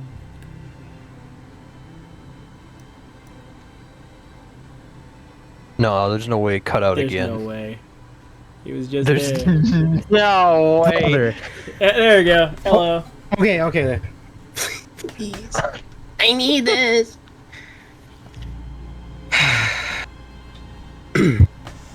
Yeah, for Benny. Now what's our next order of business? I've been trying to find out who or where to look next. All of my presumptions were leading me to someone in the ministry being involved or behind this in some way. The only people who could feasibly have the skill to ambush someone... I mean, Benny wasn't, of course, a master combatant, but he was still a member of Ministry Intelligence, and he and I didn't work together often, but we would train in our free time, and he knew some things about defense, and only someone skilled enough in combat could... I want to believe only someone skilled in combat could take on Benny. And there's only a few people, I believe, that are of the caliber to escape and then kill my team as well. My team, even if we go beyond Benny, my team were all Ministry Intelligence operatives, field operatives that were trained in combat. hand like cupped in front of his mouth. Now, before we get into who this culprit might be, because the person I was chasing went to the intelligence They went to the Ministry Spire. Ministry Spire. My fault. You're not sure where they went. They all I know they were heading that direction. They jumped into a sewer and then vanished. Okay. Hmm. Well, never mind. Could be anyone, because I did see someone go into the Ministry Spire. It was. Who do you trust? Oof. Well, all my folks in the adjunct spire, or adjunct assembly. Got spire in the brain. Many, of course, and if he really was his fiance, then, well, I guess you. She kind of I put down my life for that guy. see her take pause for a moment. All right. Well.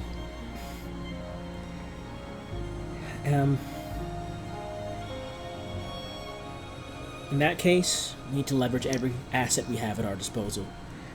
Before they get to us, or at least me next, we need to leverage everything we have, every person, every favor, every connection, every resource.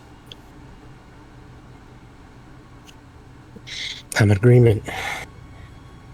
And as much as it pains me to say, if I manage to sneak in here, you should check on your security of your home. Make sure that all entrances are secured and there are no places where an assassin of... How did you get in here anyways? you see her... yeah, just walking the doors, unlocked. You see... she holds up very rudimentary, almost like a what do they call it? A Swiss Army knife, like pocket watch thing of like tools. She has... I'm a bit more practical when it comes to entering places. Well, damn. All right. I mean, the lock was good because you are, of course, in the administration. They're high security manual locks, but they are still manual. Oh no, I'm not disagreeing with it. I'm saying that he must be good then. Dang. My role was, I mean, Bay and I work close together in not internal affairs, but in handling internal audits and investigations. So I had to get into a lot of places, both in city and in colonies outside, that might have warranted investigation. So I don't want to say I'm the best, but it's kept me alive. Damn good though. Oh, that'll come in handy maybe. I hope so. Check your home. I'm going to retreat back to my safe house. I don't think anywhere else I have is safe right now beyond my other safe house I have. The one that my team was at is definitely compromised now. So I've got one other place I can hide out at. But after that, if they find me there, then... And we can't stick together, at least not anywhere public, because if they presume that I am on this case and getting close, they'll definitely believe that if you're seen with me, that I gave you all the information you need to know. Right. As a quick refresher, our AI little buddy... Adric Mind, yeah. Can he, how do I word this? Can he have like a contact in like a list or something, like a contact list? If they're connected to an arcane consciousness somehow, anyone can be reached. Okay. But they have to be connected to an arcane consciousness of something, or like a facility like a citadel that has connection networks set up inside of it. Right. You're not sure if you have anything like that. You have no clue. You actually have no clue what assets the Ministry has at their disposal beyond the fact that they're Ministry intelligence. Okay. Because I was just gonna see if I could get Carrie like on a quick contact, just in case shit goes south for either of us. There's always a good old classic sending scroll or spell. That's true. Old faithful. But you're not sure if he has any connections off the top of your head. You just know that as long as it's an arcane consciousness, that adjunct mind can contact someone. Okay. Well, character sheet. Hello? Well, good night, Clive. I'll meet you again. We'll figure out a time. Honestly, when I think you're most vulnerable, I'll come to visit you. It sounds bad that way, but that's the safest thing. If we have planned meeting times, they might pick up on things. Right. No, I get you. And if I find anything out on my end, I'll try and do the same. But you may get the upper hand on me there. Don't look for me if you can help it. Don't ask around for me. I'll in the public eye, in ministry eye, I am an operative and I have a code name and I wear a different outfit. So don't ask anything about me to the ministry. And if you find anything out, keep it to yourself until you're certain that it's me you're talking to. All right. And if you believe you should act without my knowing, Benny trusted you, I trust you. Do what you think is best. Likewise, and he'll hold out his hand for a handshake and companionship. She looks at your hand and then goes in, gives you a hug. Oh. All right. You feel faint sobs. Oh, I'll just kind of hold her until she's done. You see her faintly muffled in your shirt. I just miss him so much. Every day. That makes two of us. If I don't make it, she pulls back. If I don't make it to the end, for Benny. She just gives you like a knowing look, and then turns and begins to walk out. So you're kind of. She flips up the hood on the back of her like outfit she's wearing, and it vanishes in invisibility as the hood goes up and kind of almost like from top to bottom makes her vanish. Fuck. Clive's gonna grab a rolling chair from his desk and just sit and think for a moment. Yeah. She can get in pretty easy, so anyone else can. Think. You want to look around your home? Just in case, while he's kind of thinking about stuff. Go ahead, and so here's the deal. We're gonna have you roll investigation, but I'm gonna steal some stuff I've seen in Critical Role. I like the way they handled DCs in this. It was very neat how they handled certain DCs for things like this. I'm gonna set your DCs in advance. Because I think it was a neat way to do it. How they handle like each DC to get something better. DC 20 is just a general lay of your home security. I can't open my sheet, by the way. Oh, give it a refresh. I have it sometime. Let me duplicate it. But DC 20 will be a. There should be a copy of your sheet. I'm gonna. Is the copy? Oh, perfect. I believe I can't open your sheet either. Huh. I reloaded. Give me a sec here. Nope. What in the easy hell? That's bizarre. Hang on. Let me try. If I drag out your token and double click, does it work? No. What happened to the token? What in the devil? I can't open. Make a copy of the character. I can open Kayleen's. I can't open Ophelia's or Yamtra's either. I can only open Kayleen's apparently. Duplicate. Oh, I can't open mine either. What Oh. the heezy hell? Yeah, just make duplicates of all the characters. That should fix that. Oh. Traditionally. Okay. Did that work for you, Sky? The duplicate? Mm-mm. What the fuck? Did you give Skylar access to the duplicate? Yeah, it should. It's already in there. It's got the colored thing on there already. Configure ownership. It says you're the owner of it. Oh shit. Give me. In that case, there's probably a module doing Yeah, it. I'm gonna go to my models right now and just. You don't have the one that cycles through them for you? Oh, is there a mod that does that, bro? So. Yeah, it's called Find the Culprit. I might need to grab that. I'm just gonna go through anyone that looks yellow or red from the update and remove it.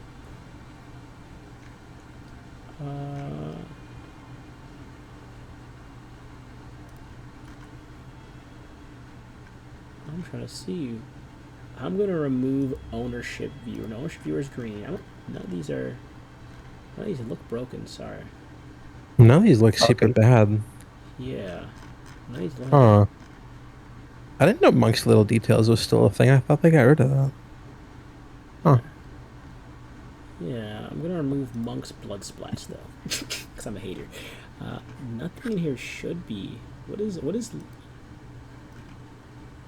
Sorry for the delay, everyone. It's all good. It's all bad. I'm gonna remove.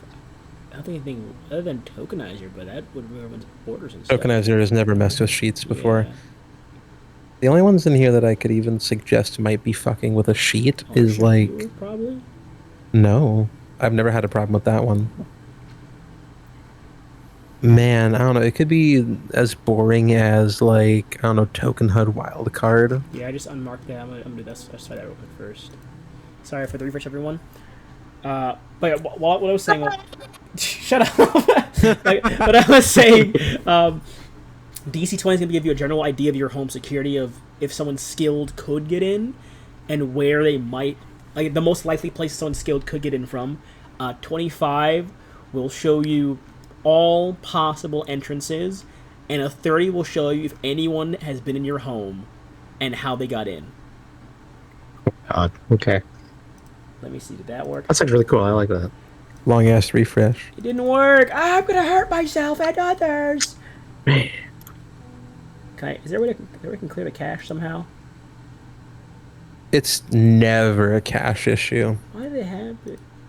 I mean, just Sorry, I can't clean my cache. I'm broke. shut up. There ain't nothing to clean then, dummy. Why doesn't it work? I'm so sorry, guys. I didn't know this was gonna happen. I knew this was gonna happen. Hang on. I'm not sorry. Let me try something. Let me go to the high chamber map real quick. 'Cause I'm Stop lying. You didn't know. pretty sure your tokens are in there still. Divine, why are you so central with, like, you didn't know? Stop blaming If you yourself. knew this was going to happen, then you... Yeah. Cousin. Cousin. Cousin?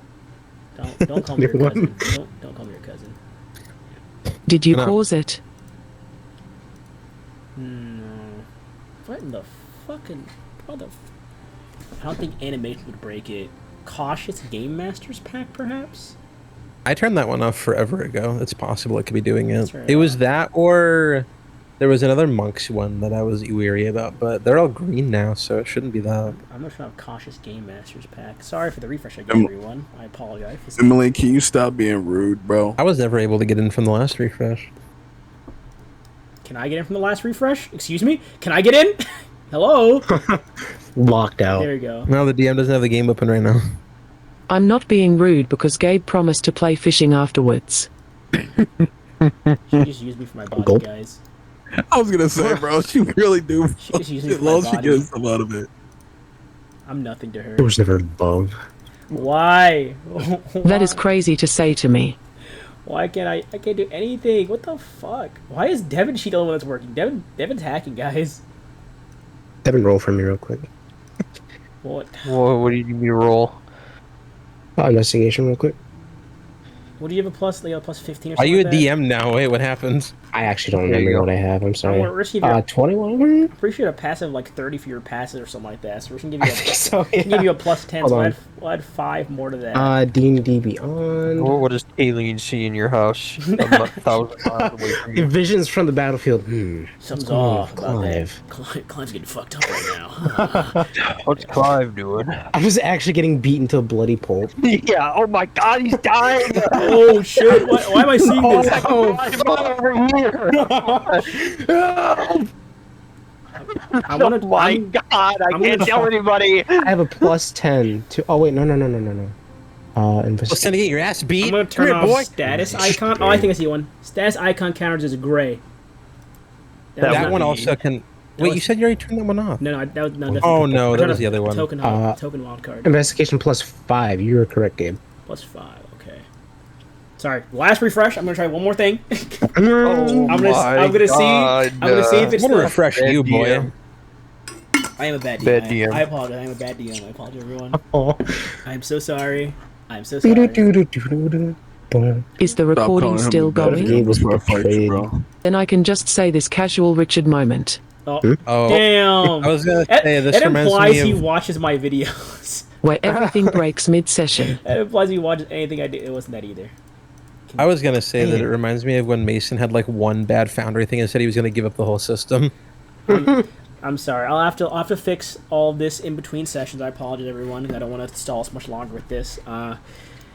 For now, everyone, I'm gonna be because I messed up. For those that have broken sheets, you get a plus 15, 12 to all rolls. You get a plus 12 to all rolls.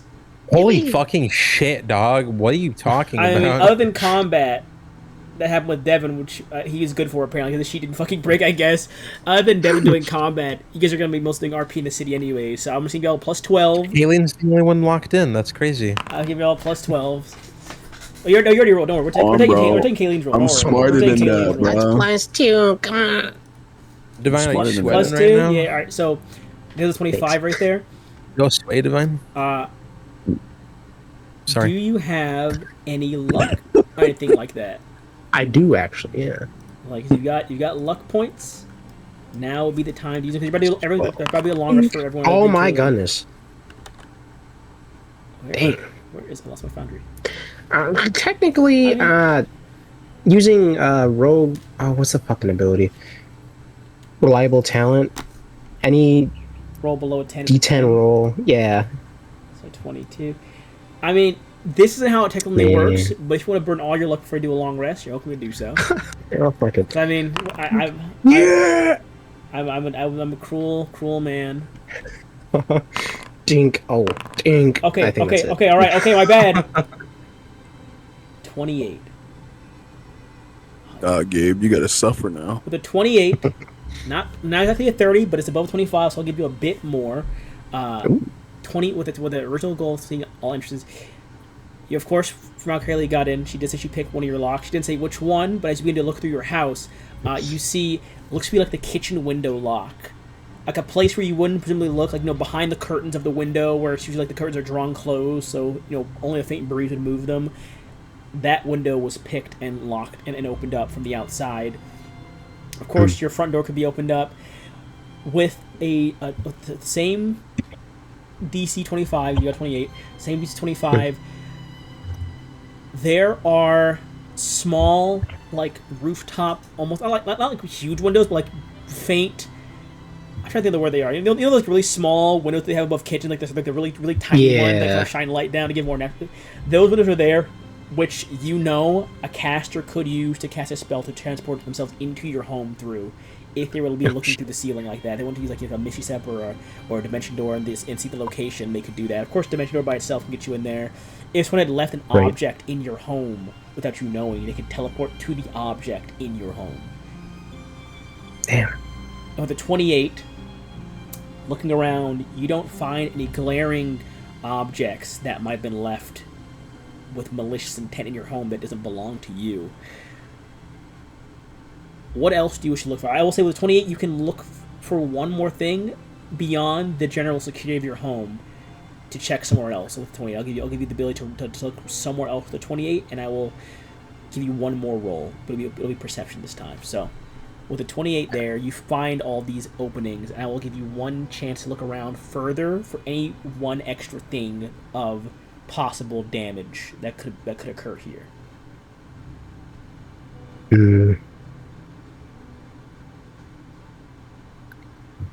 It's gonna sound weird, but instead of looking for possible damage, I think we're gonna look for like places that are like abnormally clean.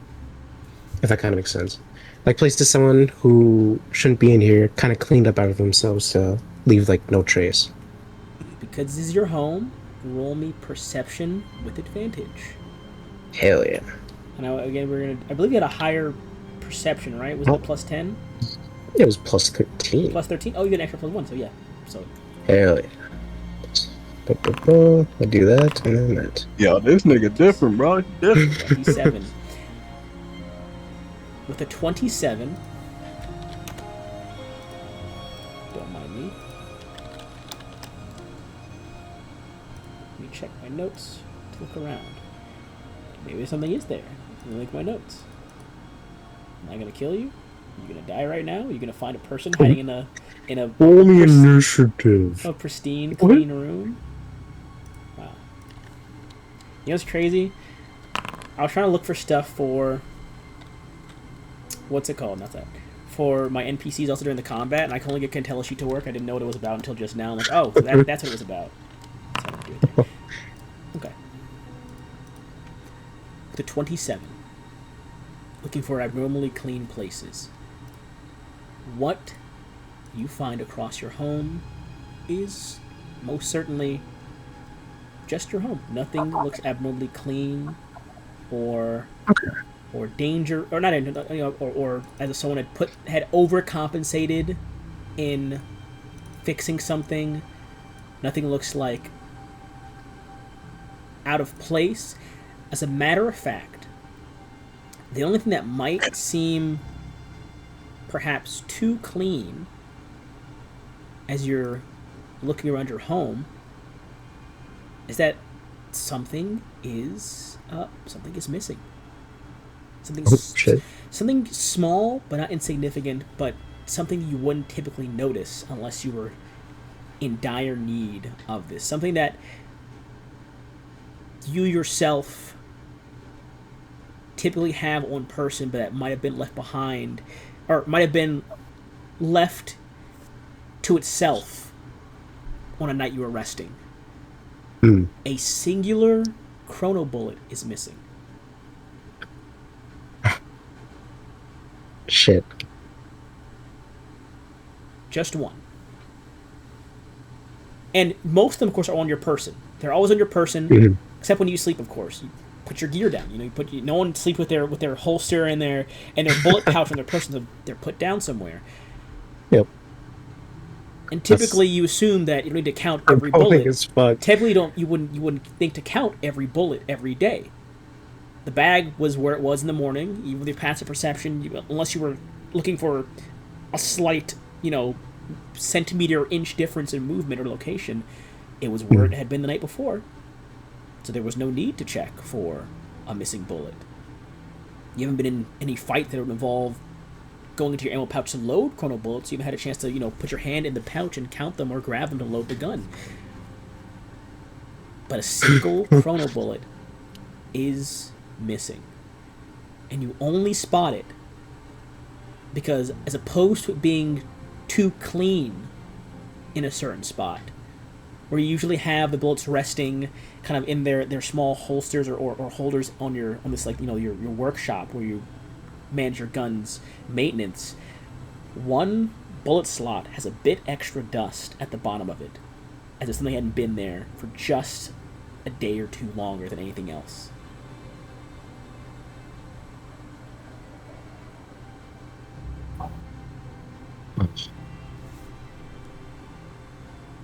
We jump now to Ophelia. Ophelia. That's crazy, bro. Axel, could I stay with you? Ophelia, you are in the service spire in this room with just Regulus and this young celestial boy named Laertes, who you have just learned, as he says to you, "I am Laertes, son of Brachus," is your brother, or at least spoken to be your brother.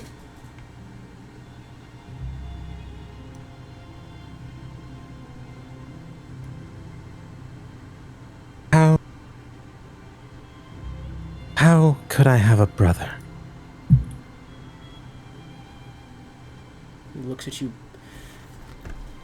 Because I am here, clearly.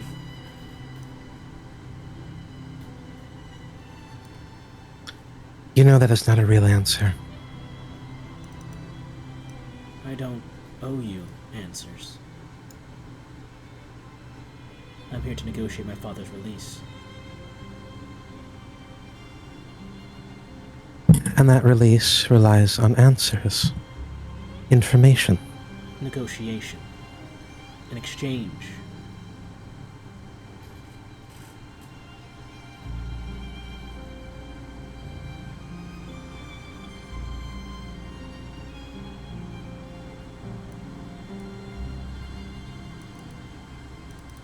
Is this something he would have wanted?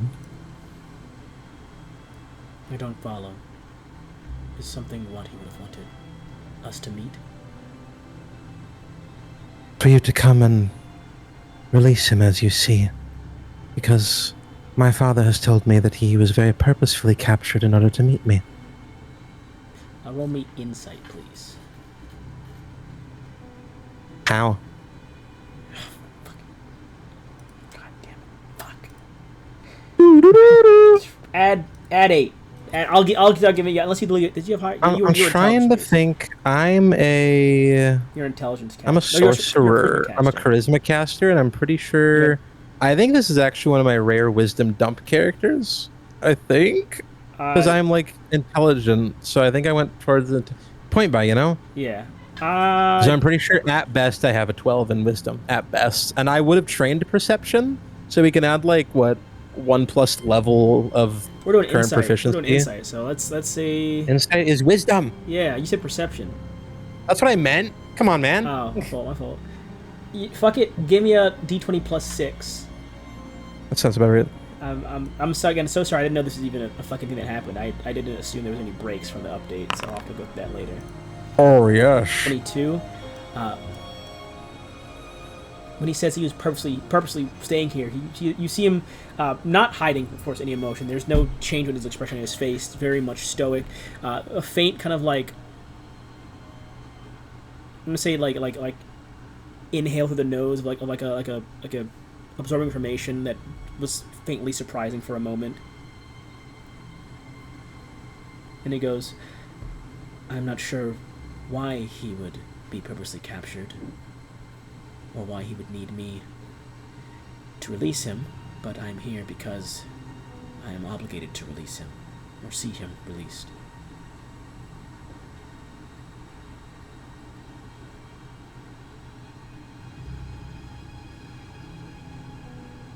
So shall we walk to his holding area? Under escort if you'd like, but to begin negotiations I need to ascertain the state of my priority. If he is dead, there's no need for me to stay here. I've not been informed of any death, and I hope that they would. Are you of importance to be informed of his death? I have been given a large amount of control over his treatment, although I will admit I have not cared for what they do. But with that being said, there is no reason for me to believe that I would not have learned, given that I had already believed him dead before. Then let's go ascertain his status for my sake of this negotiation. Of course. That was my suggestion from the beginning. And he waits for you to lead him out of the room. Regulus gives you a look of confused amusement and goes, "You can make your way out. I'll make sure we clean everything up and that our other guests leave the core without causing more problems. Thank you for your assistance, Ophelia." You see him looking at his puppet that's destroyed and goes, "I got to get a new one of these and make it stronger, apparently. That is very unfortunate. Oh, and thank you for keeping me alive as well, Ophelia. You and your brother. I owe you both a great deal, it seems." You give me too much credit. Your talking kept my head on my body, so at least let me buy you lunch one day. Perhaps. And he will himself wait for you two to exit and just kind of sit in the room waiting as his escorts walk in the room and begin to kind of clean up the destroyed doll. Yeah. You We go.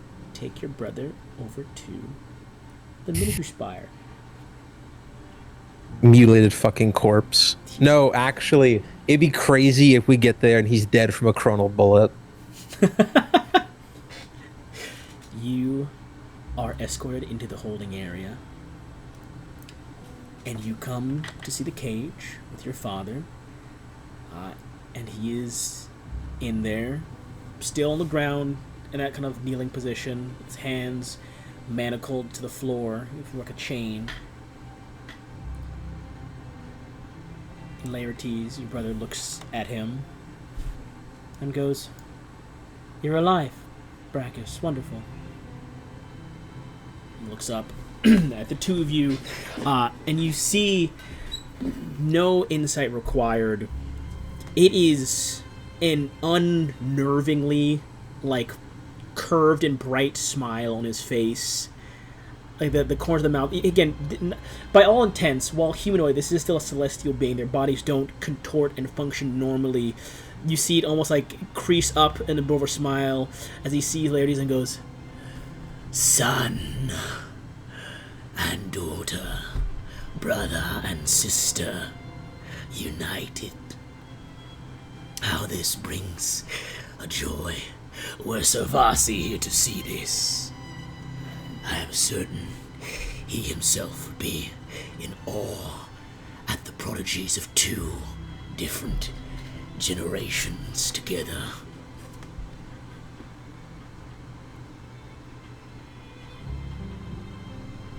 Is this another one of your ideas? Look at you. Ideas, no. Your brother can speak for himself on his purpose, but you should be proud, Ophelia. It is a good thing your brother is as he is. He was raised to be just like you, perhaps even more mesmerized by possibility and objective. Just like you have grown to be adjacent with this ideal, he himself has becoming and almost is an ideal celestial as Savasi envisioned. Benevolent, altruistic, and driven.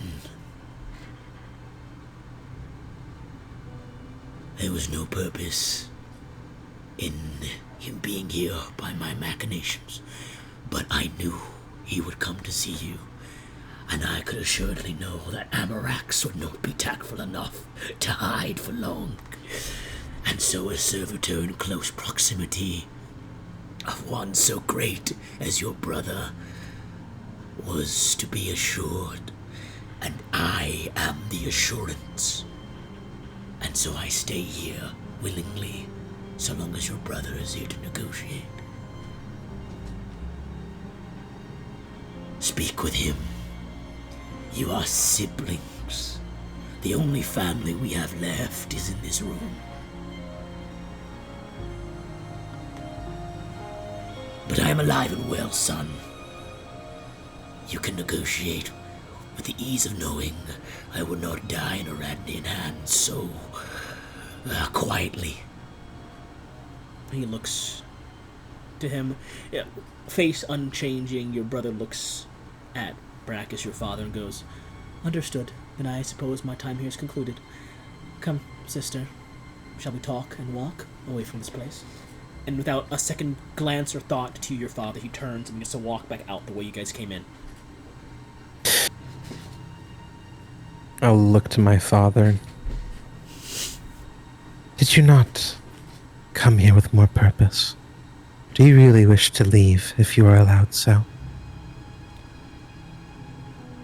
What Uranus wants, what I want, we will never find equal ground. And as your brother comes to negotiate with you, and your you hear like a disdain, leadership. No terms for my release will come, and only one decision will be left to be made. And when it is met the end of my time here, I can only hope I'd have spent enough of it talking with you to make you see why I truly am here. But to start, my purpose was to ensure my daughter lived a full life and to show her the era of Aradnian society. But first, speak with your brother. I'm not going anywhere. He just leans back into a kneeling position, kind of at his full, crouched tight, hands to the ground, and just closes his eyes back in what's almost akin to meditation. Guess I'll leave them. Your brother is waiting for the door. Two guards have kind of stopped him from leaving without you, and he's kind of like, you see him waiting, very stiff and idle, for you to catch up, and his head just turns your direction and looks back to the door. I didn't take you for the sentimental type to spend longer talking with him about frivolous things as purpose. It is not sentiment. In age, you come to realize that even those of frivolous nature have their useful truths within them. Context is the most important thing with information. He nodded his head. I was told by... Well, he looks back to the cage. While you and him were talking, he told me to observe you, to see how you operate. That I'm to be... The final bricks of my creation are to be built upon the backs of a previous great mind, such as yourself, and that I will learn from family how best to grow. So I'll be accompanying you on your day-to-day, where I'm allowed, to observe you and to find negotiation points beyond the lack of bloodshed from both sides in the coming conflicts. But I'm certain you have questions for me as we walk to wherever you wish to take me to.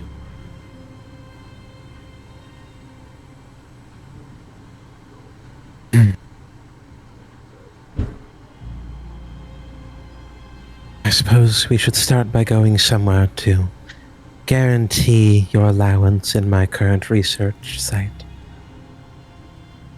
And where would that be?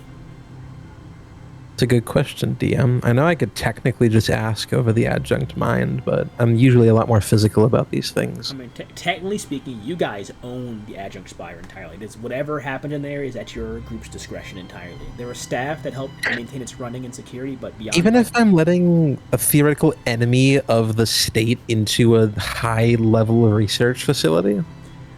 you'd have to take him anywhere. Like High Chamber is I'm talking definitely about no. I'm talking about right into my current planar research lab with the other guy where we're making groundbreaking moves. This guy's technically an enemy by all standards. My judgment is above other things for that. In Aradness, in a very like, not above the board, but in a very literal, without much explanation sense, you could take it as might makes right. If you believe you can bring him there, and if things go bad, you can just kill him, and there's no problem, then no one will judge your actions by doing so. But if you think there's a risk, then in that case, you could ask around and get more insight. However, again, in a very broad sense, there's of course nuance and actual, thought process and philosophies behind it. But in Aradness, technically, might would make right. If you be like, "This is my lab. If you touch anything in here, I have all authority to break your neck," and no one would question you if you killed him in that room and dragged his body out in the streets and just threw it down and said, "Someone go bury him somewhere." He's not an Aradnian, so they definitely don't care. There's like rules about killing other Aradnians, obviously, like not like crazy high ones, but there's like at least some. There needs to be a purpose behind it. But he's not an Aradnian. It's not a war crime, sir. He was not a Radnian. I mean, technically, it's looked down upon to kill a messenger or a negotiator in a technical sense, but at the end of the day, if the guys that you're negotiating with end up getting wiped off the board by Z in her next, big battle, then what does it matter if the negotiator is dead? Who's going to be mad about him being gone? Is the kind of we're not barbaric. We're just horrifically cold to our roots. Precisely. Okay. Yes. You guys are very case, pragmatic, very practical. In that case, I will. I'll reevaluate the sentence I spoke. Actually, on second thought, I'm not sure anyone would stop me. But you have to make sure you do nothing rash, or I cannot guarantee any of your safety, nor would I fight for it. He looks at you and just says, "I don't plan to do anything rash in the first place. I'm simply here to negotiate." So while we walk, I'm gonna specifically bring up,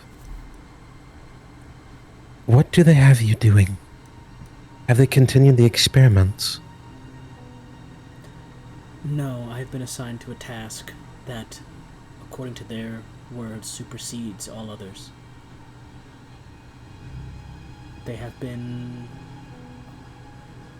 raising me, training me, educating me in all facets of philosophy, theology, martial training, spiritualism, and You see him kind of gesture like the many injuries on his body. You know, I mean, for the picture, of course, the cast that I said was very visibly there. He is definitely injured. There's a bandage over one of his eyes still as he's walking.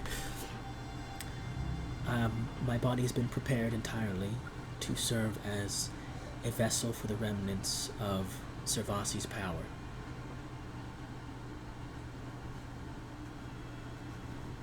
So that is their new idea. I'm to be a uniter of the people, a leader figure. And as such, it is my purpose to ensure all of our people are alive and well to see tomorrow, hence why my purpose to see our father freed led me here today.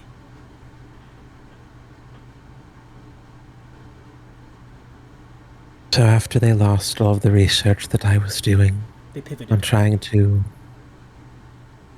I understand that.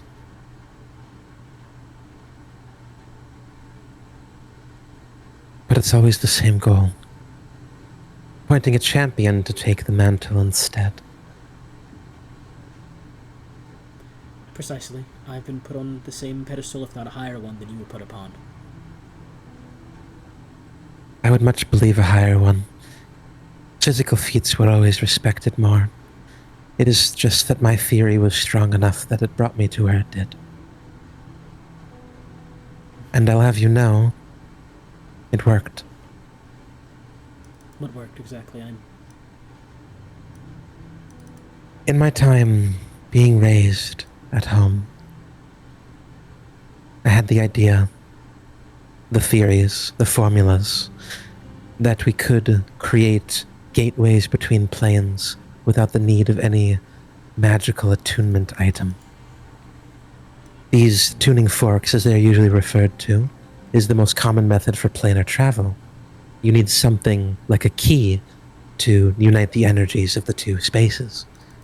But with the right formulas and physics, you can understand that there is an absolute place between two realms, and that can be traveled through, even without a forced attunement.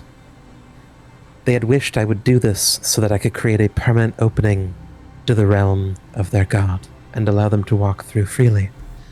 I have changed this formula after realizing this truth.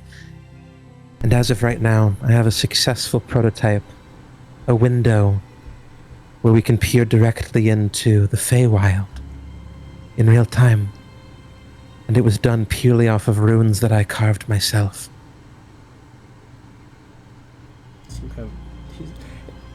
Not again. This is not a disinterested of expression. His expression has not changed. You cannot gauge interest nor disinterest, but you see him nod one slow head nod and go, "Very interesting. I was under the assumption that, at least from what I was told regarding planar travel and control, you see him raise like the injured cast arm briefly and kind of pull the hand out. And a small little bead of celestial silver crimson light in his hand, and he drops it onto the ground, and a small 5-foot square explodes outwards into this gilded, similarly colored, iridescent, almost radiant, glowing red tile on the ground. And he puts a hand down towards the ground, and he, picking up almost like a gel or a jelly, grabs the ground that as the color picks up this tile off the ground like it's rubber almost. I was told to believe that matter functions differently when it is of a different plane, and that deities themselves control the flows of matter. So would not making a gateway or a window allow for the frame of the window to itself be altered by whoever controls the place you're viewing? If Servasi were alive still, couldn't he expand your window to make the door regardless?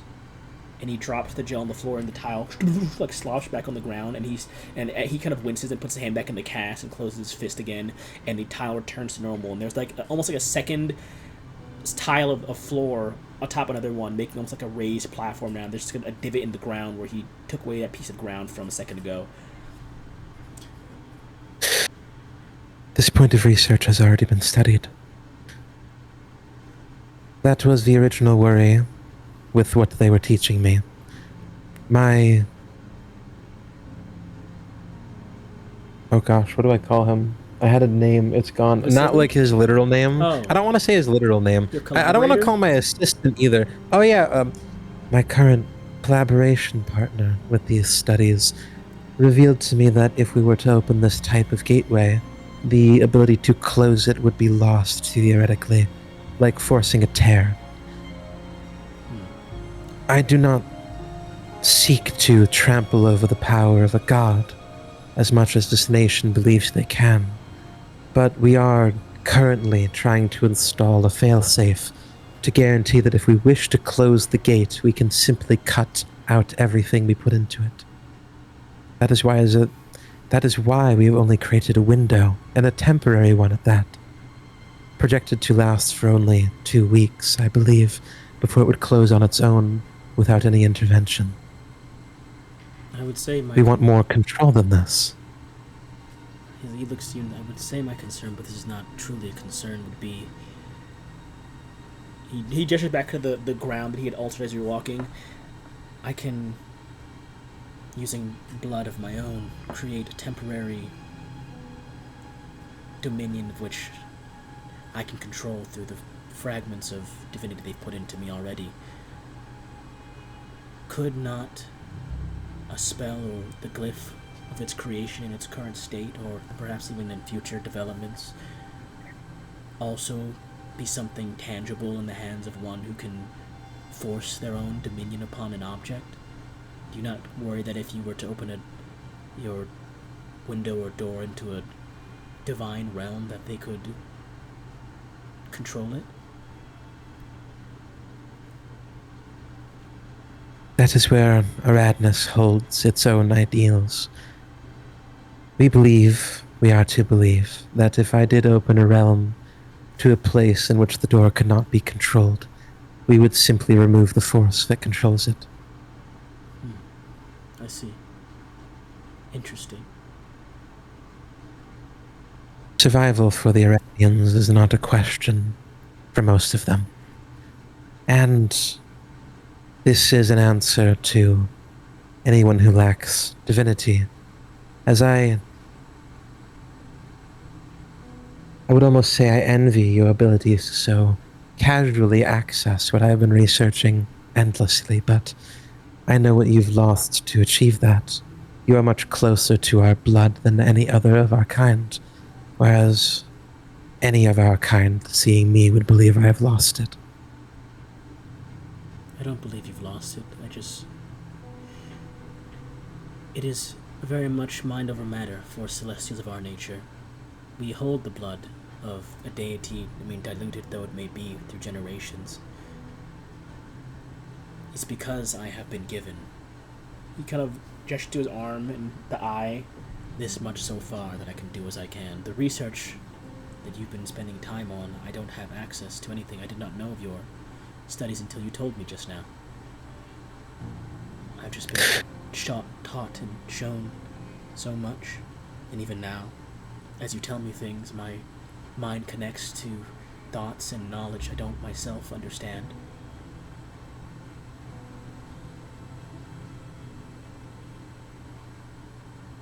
That makes sense, given that the laboratory was likely lost, and with my capture, the last catalyst of who could understand the research is gone. To turn to a higher power only makes sense. They don't believe they have much time left otherwise, do they? They do not. Servasi has been dead for some time, and I'm to become a replacement with what remains. Perhaps they plan to use it as a bargaining chip, or a weapon, or both. Regardless, I'll do what I've been set out to do, and what my purpose is, and my objectives are.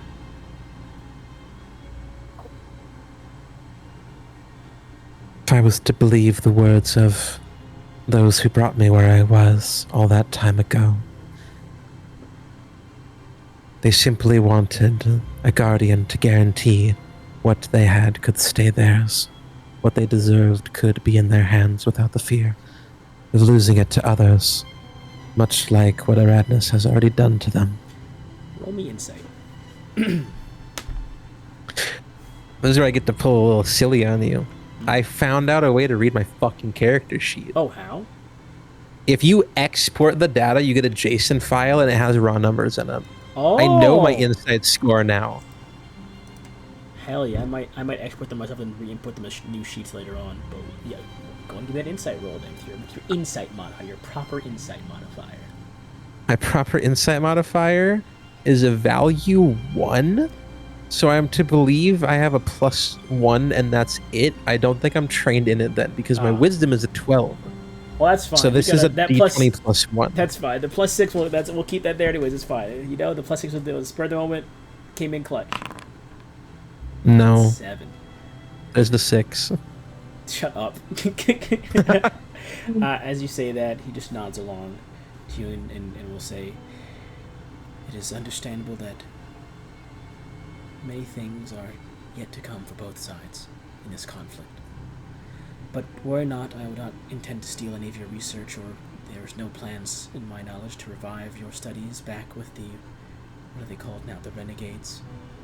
I am simply here to observe you, learn from you, and find the best possible negotiation point of why our father should be freed and how it can benefit both of us mutually." And what would freeing my father do for you? What is the current goal? He is one of our people. If I'm to be a leader and a uniter, I cannot have one of our people imprisoned. Is a prison of one's own choice still a prison? He gives serious pause this for a second. Looks to you. And you see a bit of like this same reddish silver ichor kind of beginning to seep through from under the eye patch for a second, and he just goes, "I don't know. But I'd like to believe that no one will really choose to be imprisoned. That even if he's here, he is beholden to something that keeps him here, even if the bars and chains cannot."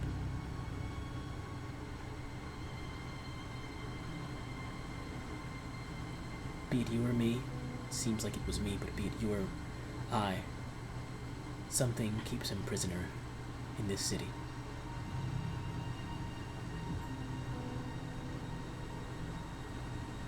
I see.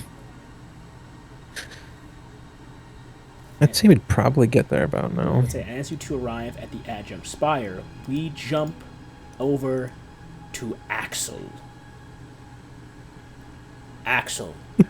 I was just about to say, I'm looking at the sheet. I don't think that's right either because my insight is supposed to be high. It's only showing that it only shows that, you know, I have my regular intelligence at a 15, but it doesn't show my proficiency, which I am proficient in insight. At your level, I believe it should be a +5 at your level for it, so it should be a +10. Okay. Yeah. At your level, it should be a +5 for proficiency bonus at your current level, because 6 is at. Yeah, I know I'm proficient. Yeah. But yeah, I'm just letting you know that, Christian, it doesn't show everything. It doesn't show everything, but I got nothing else to work off of. Yeah, I know. Even if we gave a +5 to your 7, a 12 would not have made much in for the insight check. Right. I mean, I know I have a wisdom of 12. It says it right here. And then I know that my insight skill is mode fucking 0, value 1. I don't know what to do with that. This is all going to be fixed after this session, hopefully. I'm going to try and do my best to fix it in the coming days. However, we jump to Axel. Axel, you were told by Kayleen. Yes. My fault. Axel, you were told by Kayleen that you should not join him on his ship to get back the research outpost. That you should probably teleport back this time because they are going to be in an active war zone upon your arrival. Yep. However, additionally, you have just returned to the Adjunct Spire after the large meeting with the administration discussing things about the night. And if I recall correctly, you were trying to find a way... No, that's it. you were trying to work with, or you were discussing with Ophelia before the session split off, about possibly making a doorway to different, or a window to different timelines, to not interact with them, but just to view them. It seemed like she made one to planes. So we come back to you in the assembly, or in the adjunct spire. I should leave the Ophelia's token now, because she's officially here. In the assembly spire, it is currently just you in solitude in this large building. Clive ventured off elsewhere. Kaylin left long ago for the battlefield. Ophelia went, you're not sure where. And you've still not seen much outside of the meetings of Ishmael. And so, Axel, what do you do in this moment as you're left in solitude with the knowledge that every time you alter time, a piece of yourself is given and lost? Well,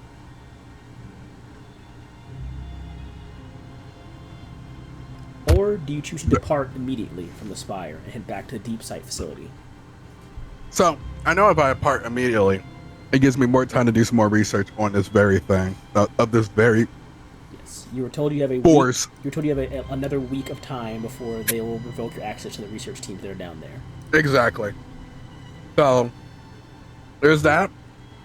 And then there's the fact that I don't know technically what that vision I saw mean. So I think Axel, what he would do in this situation is he's still back at not really square one, but he doesn't know where to go from here. So the best thing he can do is try to figure out the source of what his power is anyway. Well, not his power, but this power in general. The power in general. Try to figure out completely what it is, what it means. So I would go back. It is the best way I can do research. I remember anyway thinking about that the library probably won't have anything about it anyway, as it's not relatively known. Like, I'm pretty much doing the discovery of it, so it's best to continue doing the research on it. All right. In that case, would you be waiting till anyone returned to the spire to leave, or would you be leaving without giving anyone any notice? Because everyone knows you guys are coming and going as you please. Would you wait for anyone to arrive back to say your goodbyes to whoever might come in this evening, or are you heading out immediately upon return? This is return from the meeting, right? Yeah. Everyone went their separate ways to the meeting. Ophelia went to her... Last time we saw Ophelia, she went to her office and then walked out somewhere. Clive immediately left from the meeting to go meet with Lanoff. Kaylin spent the time preparing or relaxing before his departure back to the battlefield. Yamcha is in her room doing stuff. Everyone is relatively busy, so I will send a message out to what's his name? Dang. Not Skylar's character. What's Skylar's character name again? Clive. Yeah, Clive. Oh, so it is Clive. I don't know why I was thinking Clive is someone else. Bro hates me. Yeah. No, I was thinking Clive was somebody else for a moment. Not Skylar's character in particular. But I guess I will send a message out and let them know that I'll be heading back out, because I already talked to Ophelia, what the heck, Ophelia, and I already let her know anyway that I planned on going back. I already talked to Kaylin about, he's the one who told me anyway that it's best for me to take the portal and stuff like that. And I told him, I wished him luck on his war, and I told him I wish I could help, but I'm not really a war person. And that's what he gave me that face. Yeah, because I'm turning into a dinosaur back and forth and still want to fight with him. But pretty much, I would let him know, especially Clive, like, hey, I'm heading back. I wish you the best. I hope you find the information you're looking for, and I'm going to start looking for mine. And then I wish him luck on that. before I head out. Clive, this Yamcha has been disappearing back and forth. Yeah. But character-wise, even though she's been disappearing back and forth, he's like, what the heck is Yamcha even doing currently? He will still wish her luck on her discoveries as well and to stay safe. This message would reach you, Clive, in the middle of you looking around your house. Just a heads up. When he sent you a message that he's heading out to wish you luck with whatever you're looking for, it's in the middle of you looking around your house for anything and everything that might be a threat or, entrances or clean spots. All right, Axel. Sounds good, partner. You're good. Sorry, I was telling you. Continue. Okay. Sounds good, partner. If you need me to watch your place, just let me know where you keep the extra key. Oh, I want to get the fuck out of my house, bro.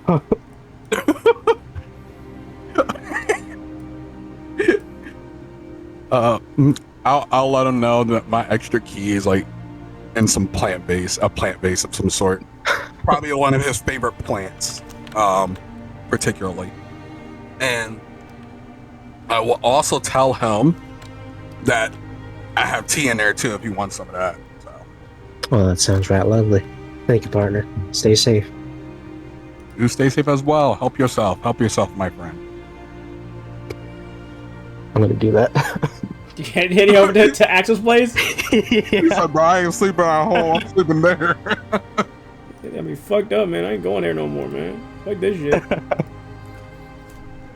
You depart back to the deep site facility, and this would actually be in the middle of the conflict ongoing.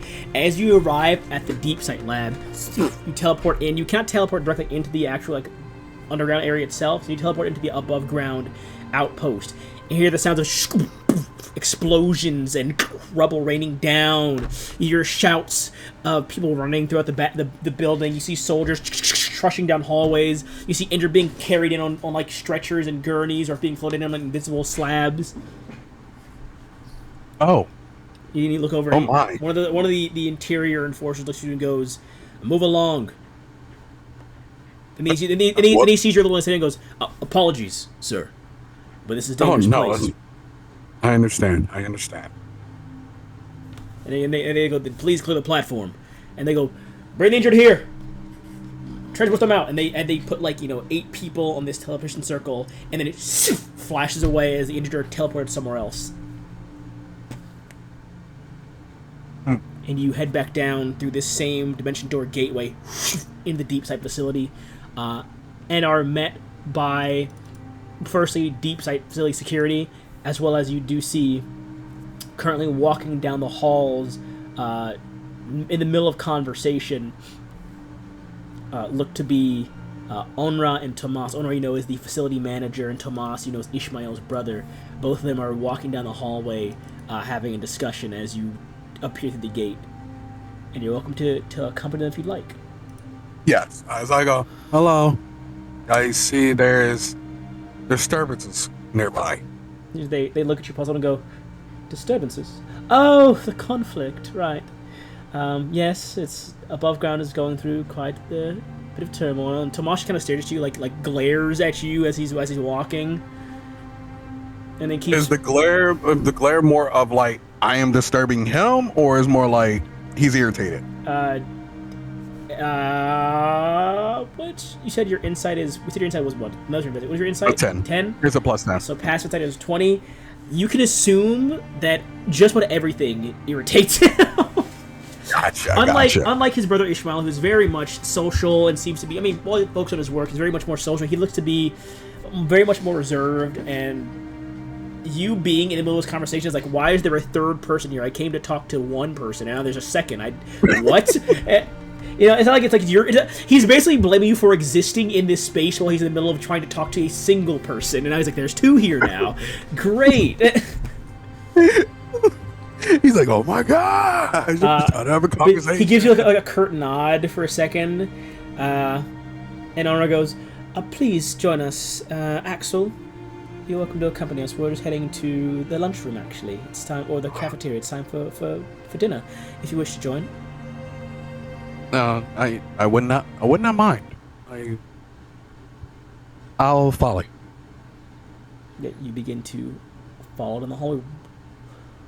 I believe your Arcana was also what? Was your Arcana plus 10, 11? Yes, my Arcana is high, and what was it? It was my Arcana, my Nature. Dang, I wish I could see my stats. Yeah, no, I'm sorry, everyone. I'm trying to get fixed. Roll me a D. We'll say we're gonna go back to my old Faithful. Give me a D20 plus 12. We'll go with Old Faithful right now. D20 plus 12. Yeah. D20 plus 12. Oh. 27.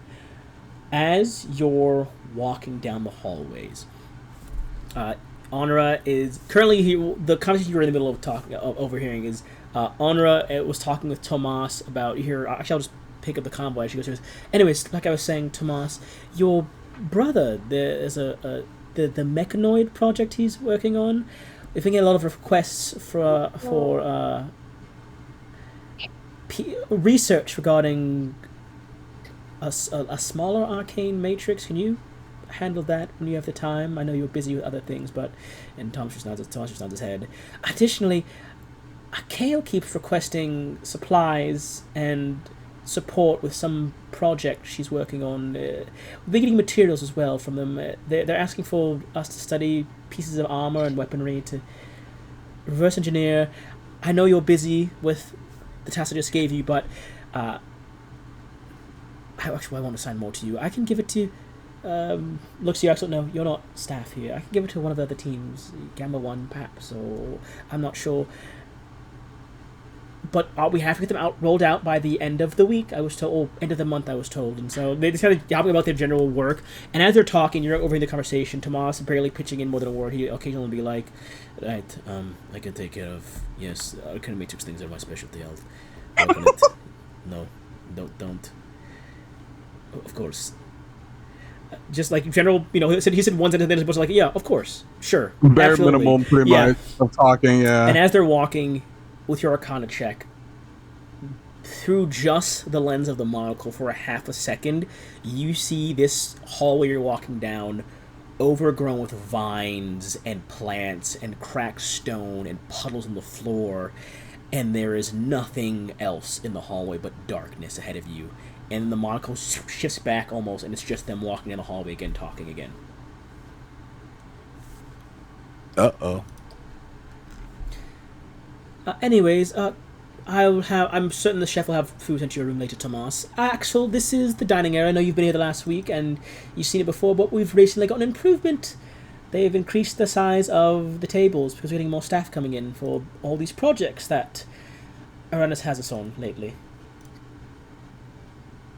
Right. As I said, right, I'm like still looking around for a moment, like trying to put stuff together currently from when I was back and I saw the desolated assembly, and now I pretty much just see another desolation of this area. And I go, right? I'm sorry, by the way. Oh, I'm fine. You said this place is a lot bigger. Which, yes, the cafeteria. Are you certain you're all right? Yeah. Just deep in thought. Whatever you wish to discuss any of your works or your projects or need assistance, my office is down the hall. Someone can guide you. Sunspot can actually guide you. Sunspot, can you reconnect with Axel, please? He's returned. She says it out loud, even though she says it in her mind, just to give you the comfort of knowing that Sunspot might be reconnected to your psyche soon. I myself don't eat in the dining hall. I pack my own lunch usually. So, puts a hand on your shoulder. Good luck to you with your last week here. It's a pleasure having you. Hope to see you around later. And she walks off down the hallway. And you feel the faint warmth come through the back of your head. Well, hey there, Axel. Welcome back. Hey, Sunspot. How you doing, my friend? How was your brief time away from our lovely little hole in the ground? Look, I mean, hey, it feels good to be back. Well, it's good to have you back. If you need anything, let me know, friend. Same to you, friend. If there's anything I need to know, let me know. Anything you know. I can't just tell you things. This is a top secret lab, Axel. Right. Do like a laugh.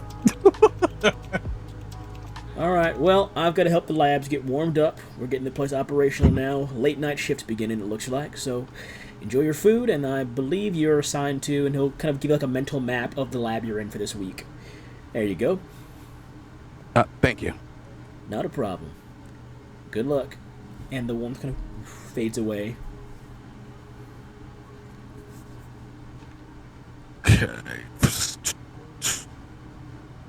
Yeah, so I would eat, but it's almost like I'm staring off into space when I'm eating. 'Cause I'm just like deep in thought, just skeptical of everything currently.